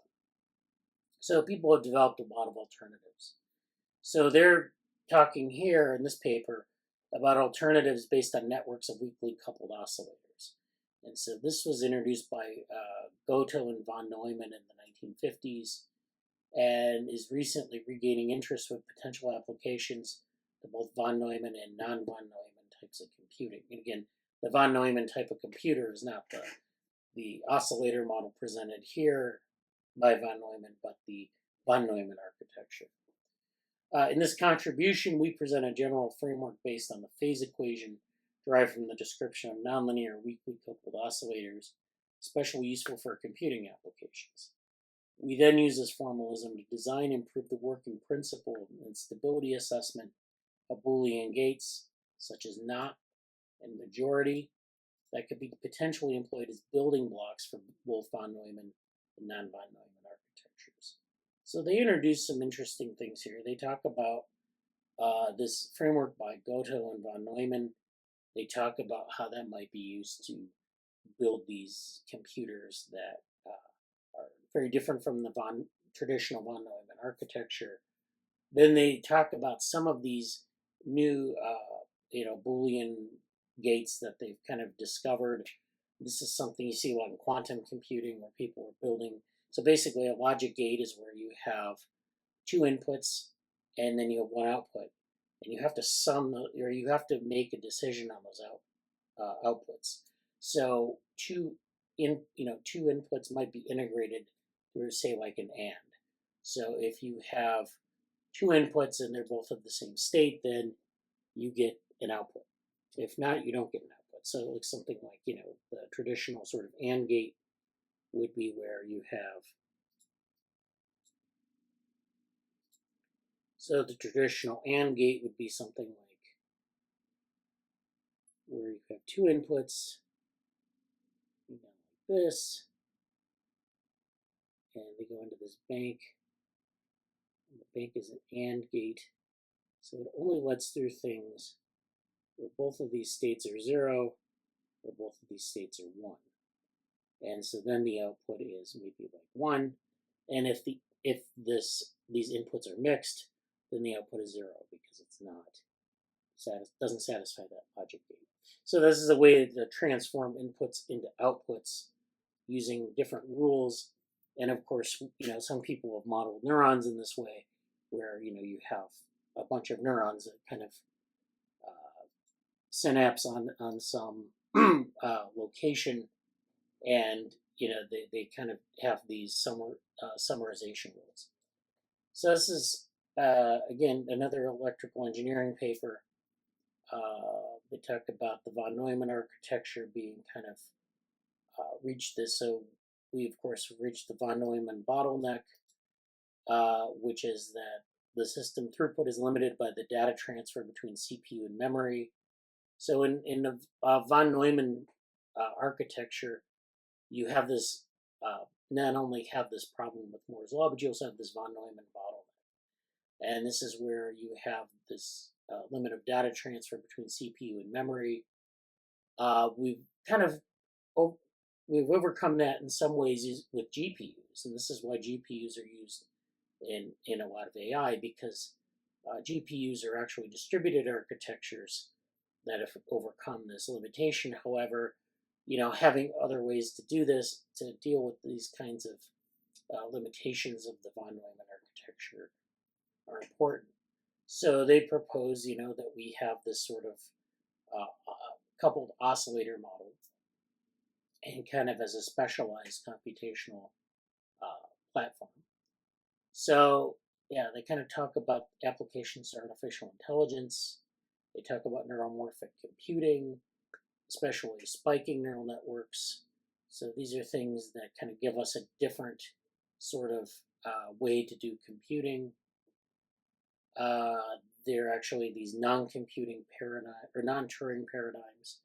which actually are, we've talked about this when we talked about physical computation last year. We have a Medium post on the physical computation conversations. Like for Trevor, that might be very enlightening, because we did cover a lot of ground in those discussions, from like philosophy to, computing hardware and computer science and neuroscience in between. So we did talk a lot about this and some of these things. So this is actually interesting here. They talk about mem computing or memristor computing. This was introduced as a non-Turing paradigm and represents the most idealized model of a computational memory. It can be realized in analog or digital form. However, its most effective realization is through von Neumann architectures called self-organizing gates. This is talking about with these logic gates and these rules for logic gates, such as the AND gate. And so in this case, you have these networks that self-organize these kind of gates. So the working principle of these gates is as follows. They are designed to reach an equilibrium such that the terminal states are consistent with some prescribed relation. For example, self-organizing logic gates reach an equilibrium when their terminals satisfy a prescripted set of Boolean relations. They accept a superposition of input and output signals at each terminal. This allows to assemble self-organizing circuits by interconnecting self-organizing gates with controllable properties of the dynamics. So this is something that has been used to really, or is really optimized in solving problems that are combinatorial and dealing with computational complexity. So these logic gates, you have like this AND gate, which is a very simple gate, but you can also have quantum gates, which have different properties. And, the idea is that these gates self-organize within the network. So it's an interesting kind of approach. So this is the part here where they talk about these coupled oscillator models of von Neumann, I guess, Goto and von Neumann. So the quest for alternative non-conventional computing solutions has also recently revived the use of oscillators as building blocks for both von Neumann and non-von Neumann architectures. They were initially introduced independently by Goto and von Neumann, so this was actually something that was not necessarily a collaboration, I guess, but it was like, I don't know if they talked to one another on this, but we'll look at the papers in a minute, but this is basically the Goto and von Neumann model. I want to be fair historically here. This was back in the 1950s. The idea in this case is to encode information in the relative phase among different oscillators. So you're looking at the phase of each oscillator. And then by means of a proper coupling, use them to perform basic operations such as the not or majority functions. So these are in 54 through 57 actually. So these different functions, these different types of logic gates are actually from Goto and von Neumann, where they do these sort of collective processing of different oscillators. In the 1960s, machines called parametrons implementing the Goto design was built in Japan. So this is actually in Japan. They've been following up on this in the 1960s. This is in 54 and 55. Parametrons saw some success, however. They soon were eclipsed by digital computers, explaining the first generation of integrated semiconductors. Today, their interest is renewed not only because there are many other modern, more compact ways to integrate oscillators, ranging from ring oscillators to spin torque and laser-based structures and beyond. So, in the interim between the time that this was introduced in the 50s and there were some cursory experiments in Japan with, building machines using this principle, we had a lot of movement in physics in terms of understanding oscillators. So, of course, there's the classic Karamoto oscillators, which was also developed in Japan.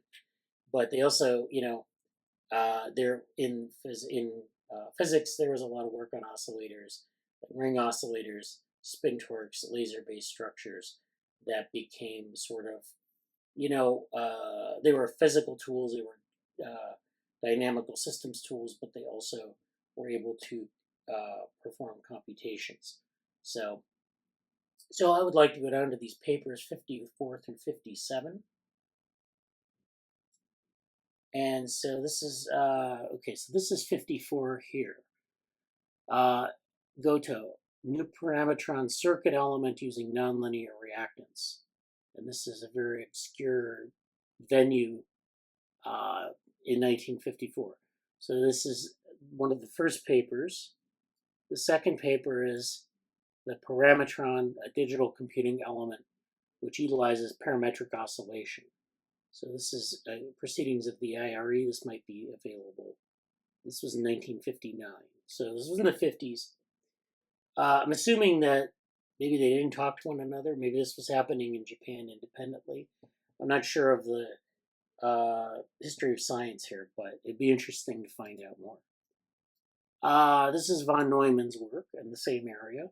Nonlinear capacitance or inductance switching, amplifying in memory organs. This is a patent in 1954. And then this, I guess, this was Wigington, a new concept in computing. This is in Proceedings of the IRE. This is actually from 1959. This maybe covers von Neumann's work or maybe Goto's work as well. So the summary here is that Goto and von Neumann were developing this in the 50s. Maybe in the 60s they implemented some of this. And then, this was kind of lost to history, during which time, the sort of the von Neumann architecture ruled, but physicists were doing work with oscillators, coupled oscillators. And then, of course, now there's this renewed interest with memristive computing, with spiking neural networks, and then now with this need for new models of computation, this von Neumann bottleneck, which is the link between, different parts of the architecture. GPUs kind of solve this problem by distributing the problem on parallel cores, but you still have a fundamental problem, not only of this communication bottleneck, but of this size and performance bottleneck. So that's what I have on von Neumann's coupled oscillators.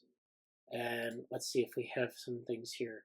So this is Trevor's preprint, and then Jesse says, I might have to go soon, but I'm very interested in the different architectures.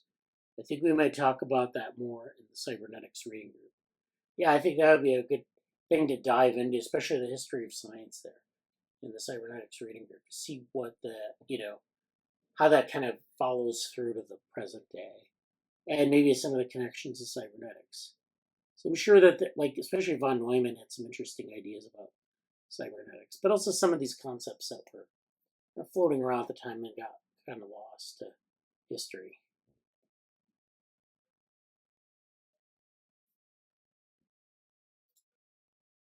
I was curious, you mentioned that you have some recorded talks that talk about philosophy and things.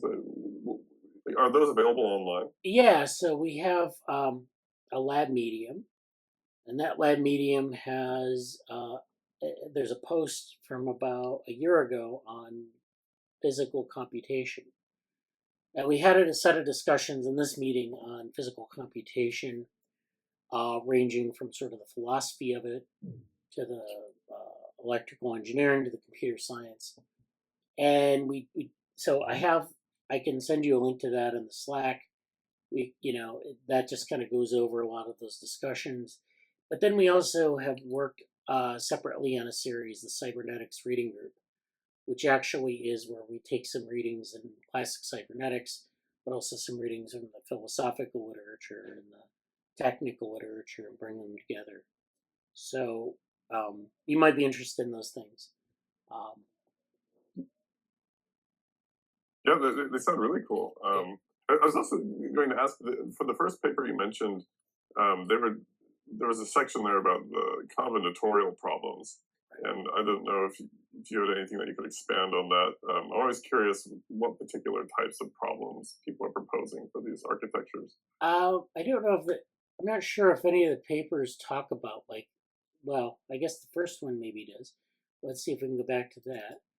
I'm not sure what they were doing in this paper that they had quantum hard problems. They had yeah, this is on page 14. So why don't we go to 14 to see what that was? Case studies. Okay, this one here. So let's go into the zoom into the oscillators for combinatorial problems. So combinatorial problems can often be restated as energy minimization or optimization problems. So combinatorial problems are things, like games where you have a lot of strategies that you want to play in a set of options, like chess. You have search problems, which are combinatorial problems. Basically, where you have a lot of possible outcomes for something. So that's it. And then you can restate those as minimization or optimization problems. So one of the points they make here is that Hough field type networks were successfully used to solve combinatorial problems, and that showed. And Hough field networks are sort of these, I don't know if you want to call them biologically inspired networks. I guess compared to like connectionist networks there, because they have some rules for like action potentials and things like that, and thresholds. But these are, networks where you can solve. One of the benchmarks are these combinatorial problems. So you can actually take combinatorial optimization problems then and reformulate them for oscillatory devices. So one of the things they point out here is the graph coloring problem. So this is where you have a graph, which each part of the graph is a different color, and you want to make sure that, you don't have the same color adjacent to one another. And so that requires like a search of all possible coloring sequences and getting one that satisfies the criterion. So to our knowledge, Wu and Wu et al. Are the first to propose oscillators for a graph coloring problem. So that's citation 136 and 137 in this paper. The basic idea here is to identify oscillator phases with colors. So you have the phases of the oscillator, you associate with those with colors. And use the fact that resistive coupling tends to pull phases or colors together, and capacitive coupling tends to push phases or colors away from each other. So you have resistive and capacitive coupling of these oscillators. And this has the action of pushing or pulling these phases together or away from each other. So that's how they describe it. And I don't know what that looks like. I mean, I'm not going to diagram it out, but, I guess you can get a sense of what they're talking about. It is not hard to see then that the dynamics of in-phase and out-of-phase synchronizing oscillators maps to the solution of a graph coloring problem, where the oscillator interconnections directly correspond to the graph edges. A more general approach is shown in reference 23, together with an implementation using vanadium oxide-based relaxation oscillators. So they're actually using an oscillator. It's kind of a physical oscillator. And the approach used in refs 23 and 82, which different references here. The graph coloring problem is first formulated to finding an ordering of the nodes on a phase circle, such that the same colored nodes appear close together in the ordering, but are not connected by a graph edge. So basically, you have a ring of nodes. The colors appear close together in the sort of ring, but they aren't necessarily connected by an edge. So it's basically, sorting out nodes by their color. And then in contrast, unlike colored nodes, so they're nodes of different colors, may share the same graph edge, but they are ordered to have different phases or colors. In this fashion, a combinatorial problem may be reformulated into an energy minimization or optimization task that can be implemented by a network of coupled oscillators. So we have these different ways of doing this kind of graph coloring problem. And these combinatorial problems tend to be NP hard or NP complete, meaning that you can't get an exact solution using in any reasonable amount of time. Or sometimes if it's NP complete, an exact solution doesn't even exist. You just need to approximate the best possible solution. So efficient solutions of these kind of problems usually aren't achievable with von Neumann architecture. But with some of these non-conventional computing architectures, it may be that you can solve these kind of NP hard or NP complete problems with those kind of architectures. So you might be able to solve a graph coloring problem exactly using an oscillator model, or you may not, but you may actually get a better answer with the oscillator model. That's at least the hope. So that's the kind of things you're talking about with combinatorial problems. And there are other types of benchmarks as well, where they're looking at, different ways to implement that on an oscillator computer. Thank you. Appreciate that. Yeah. I don't know if Morgan had anything to say about it, or usually does.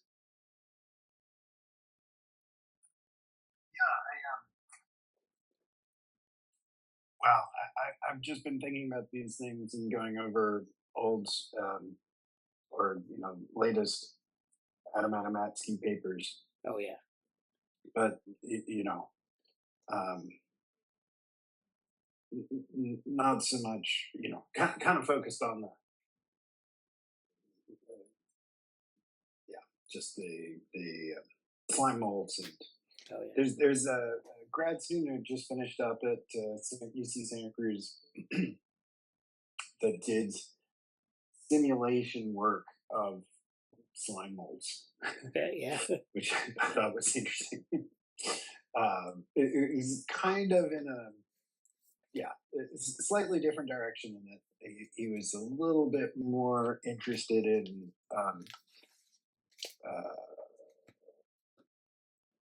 like novel means to create structure.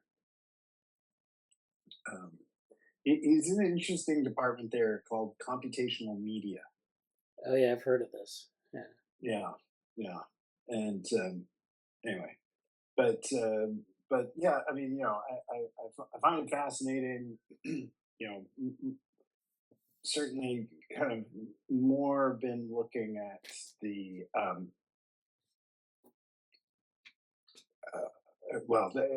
like I posted recently, and this might have been on our neuromorphic revolution Facebook group, but there's a good reservoir computing kind of workshop that's coming up. It might be going on right now, actually. No, I think it's next week. Anyway, but just those are different compute architectures. Yeah. But they're tightly coupled to kind of computational neuroscience models, right? Yeah. Although, sorry, that would be the neuromorphic computing in general. Right. And then the reservoir computing is interesting, which I think you kind of touched on at least a couple of those alternative architectures, because they get used in kind of physical computing systems. Right. And of course, that's the one that's been used by organoid intelligence people. Right. But to me, that's it's almost a defeat. I mean, in the sense that, like, if it can't be uniquely done by, well, I mean, I don't know. Yeah, it's certainly not the breakthrough that we're hoping for, right? Yeah. But I think at the same time, I was about to say something silly, like we're looking for things that can be kind of done uniquely by computers, by biology or something like that, and that might be, again, like if Adam Adamatsky has taught us anything, it's that there are alternative ways of doing almost any of this stuff. Yeah. The question is whether it's that doesn't mean that it's efficient, or it's not necessarily on the time scale that you want, but that all sorts of good approaches to computational or combinatorial problems can be accomplished by by all sorts of systems. Yeah. And anyway, it's super interesting. Yeah, I was gonna say that, like, we think in terms of benchmarks often, but nature doesn't really think in terms. I mean, I guess there are things that organisms need to do and problems that it needs to solve, but like it's not the same way that we think in computing about benchmarks and how to implement those. So it's really interesting. And as some of these alternative systems, of course, Andrew Adamatsky does a lot of stuff with slime molds, but with other kinds of organisms. It's really interesting, this kind of unconventional computing that he does.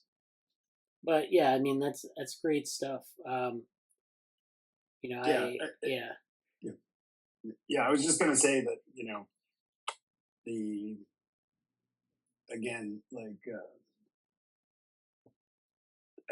sorry, this is something that kind of related back to when you were talking about structural elements, I think, in Diva Worm, and I was wondering if you saw that build a cell talk from University of Utah. No, I don't think so. I think that was the most recent build a cell seminar, and but as it directly relates to computing, the kind of computing that's happening in gene regulatory networks, right? And just thinking about the kind of this single cell computation, or and I don't know if that's necessarily, well, I think that's kind of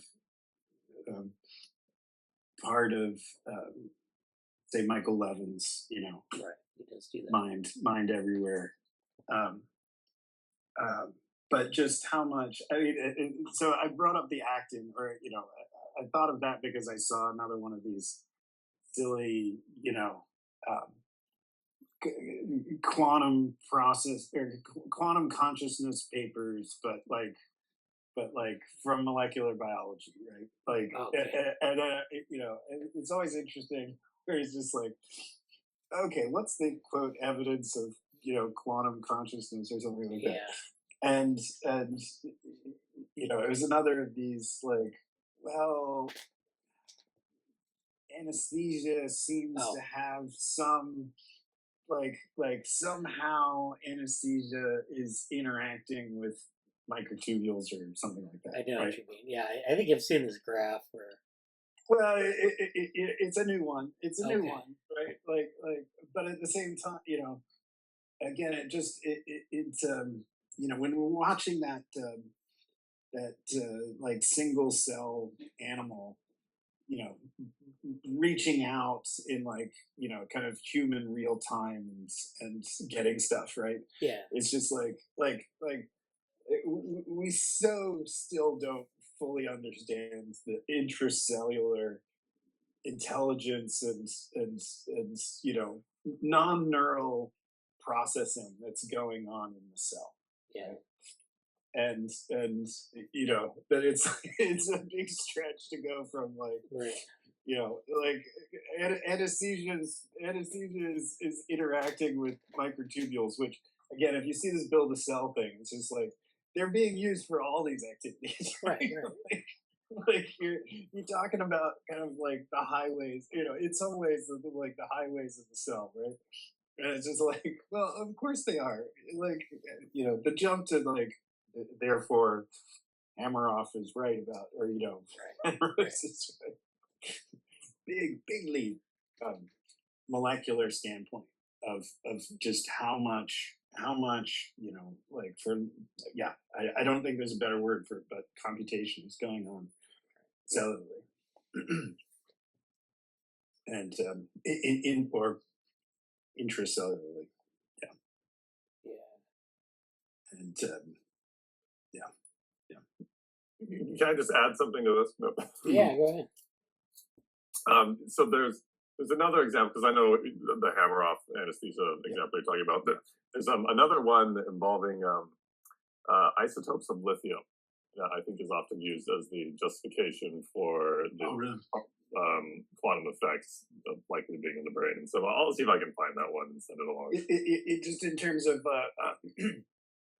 like lithium action, lithium neuronal action, or like lithium action on kind of humans. So I think the studies are applicable to humans, but the justifications have been conducted out in preclinical rodent models. As it turns out, the behavioral effects of lithium are dependent on the isotope, and that is an unexpected result. And so, that's interesting. Yeah. Yeah. Please. If you find a link for that, drop it into computational psychiatry. For sure. I'd be interested. I saw a good. I mean, this is going back a ways. Gosh, this could be like even 5 years ago now. Excuse me, but a really interesting paper on molecular consequences of lithium action. That was the first one where I was just like, oh wow, this is a really this is a lot more kind of mechanistic detail about drug action than we usually see, and that was because again, like I think lithium is one of those drugs where we're still not quite really sure why it is so helpful. Yeah, I'd be curious to see what you're talking about too. That sounds interesting. Yeah. I'll see if I can dig that up. I'm trying to think of whether to just do a new search on that, or I'll probably just do a new search. But it would be interesting. Yeah. But especially if there's an isotope angle there too. So this is our Medium post on physical computing. This is like a Saturday morning NeuroSim discussion. So this is actually a nice post. We had a set of discussions. This is actually sort of a quote from the Macy conference, and kind of talking about how they were thinking about early computing. And sort of thinking of digitality. So, like, a lot of things in the real world are continuous, but we wanted to make them digital for convenience purposes of computing. So this is kind of where the idea of, the von Neumann architecture comes from, this sort of digital computing paradigm.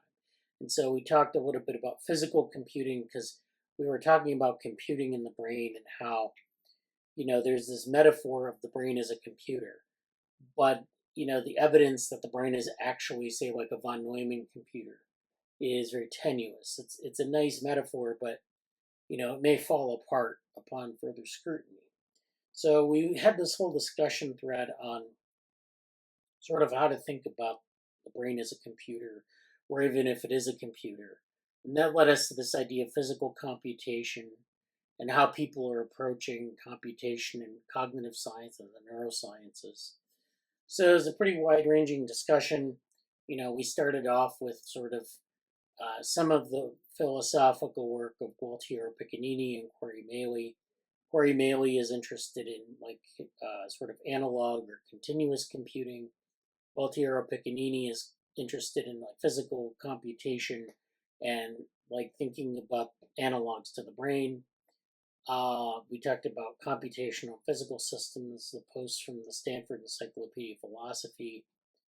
Then there was this whole conversation on the Church-Turing thesis and the Church-Turing-Deutsch thesis, which is kind of frames how we think about active computation in a digital computer versus an active computation in the brain or in some biological system. And so, Amanda, of course, was part of this conversation, Amanda Nelson, and she pointed out that it makes sense to think of evolved biological systems, such as brains, as instances of analog computers instead of digital computers, and then distinguishing between von Neumann architectures and alternatives such as physical or analog computation. So this is, some of our discussions from these sessions. Then we talked in the second session about physical computation. We pulled up Feynman's lectures on computation, the work of Edward Fredkin, who did a lot of stuff with digital physics. And then we actually did discuss Andy Adamatsky's work on unconventional computation. He's done a lot of work on things like reaction diffusion automata and slime molds and things like that, excitable systems that can be modeled, the Fitzhugh-Nagumo model, which is actually another oscillator-based model of computation. So this is, kind of going over. So this is why I wanted to bring this up, is because, of course, we were talking about, these kind of oscillator networks, and I think it belongs in that context, although I'm not exactly sure how. So then finally, we had another session. We talked about Stephen Wolfram's work, Tommaso Toffoli's work. Toffoli, of course, developed the Toffoli gate, which is a gate, I think, in quantum computing. And he actually wrote a paper called Action, or the Fungibility of Computation, which connects physical entropy, information action, and the amount of computation performed by a system. And, Wolfram adds to that conversation by kind of sketching out some of the components of computation with a physical substrate. So some of the things that physicists have been doing on computation is also relevant to this discussion. And so then, this is kind of a review of that. And then I think we had a final session where we talked about Wolfram's notion of universality and in computational models. That is, if we have a computational model of some process, is it something that we should expect to apply to all sorts of systems or just a subset of systems? So, for example, he has this obsession with cellular automata. And in cellular automata, you can use certain rules to produce different outputs. And those outputs, resemble pattern formation in biological systems. So, for example, his Rule 30, which is a certain set of interaction rules within the cellular automata, produce this type of pattern formation that you often see in Conus textile, which is a species of snail. And so, that's, could you say, take that model of computation and apply it to nature and say, this is the explanation for the system? It's interesting that this type of model can also be used as a pseudo-random number generator. So the question is biology really kind of playing according to mathematical rules, or is biology its own thing, and we're just like applying rules to explain biology and saying that biology implements these rules, but actually no. And there's some arguments for and against that, which is, of course, relates to this larger issue of pan-computationalism, or whether computation can explain everything in the universe, or if computation is its own thing and maybe you can merely just draw parallels to the rest of the world, like, biology or even physics. And, that's a question that I tend to be a sort of a weak pan-computationalist, but that's just my opinion. And this has relations to complexity theory too. We've talked about this in other meetings, where complexity theory is basically where you have this theory, say, of networks or of pattern formation, and we assume that we can apply, say, like network theory to any kind of system we want, social systems, biological systems. The same principles of organization hold. That may or may not be a fair assumption, and this is, again, goes back to this pan-computational idea. And so then, this kind of talk a little bit more about pan-computation and then even polycomputation, where you're actually implementing computational rules in a biological system, which is non-silicon, which is the system of soft matter. And this is kind of an interesting paper that we covered, but that's something you can read about more in the post. So we had a lot of different discussions, very wide-ranging discussions. So, I encourage, Trevor or whoever else is interested to look at this. Finally, I did want to point out Trevor's paper here. He has a bioRxiv paper that he just put out.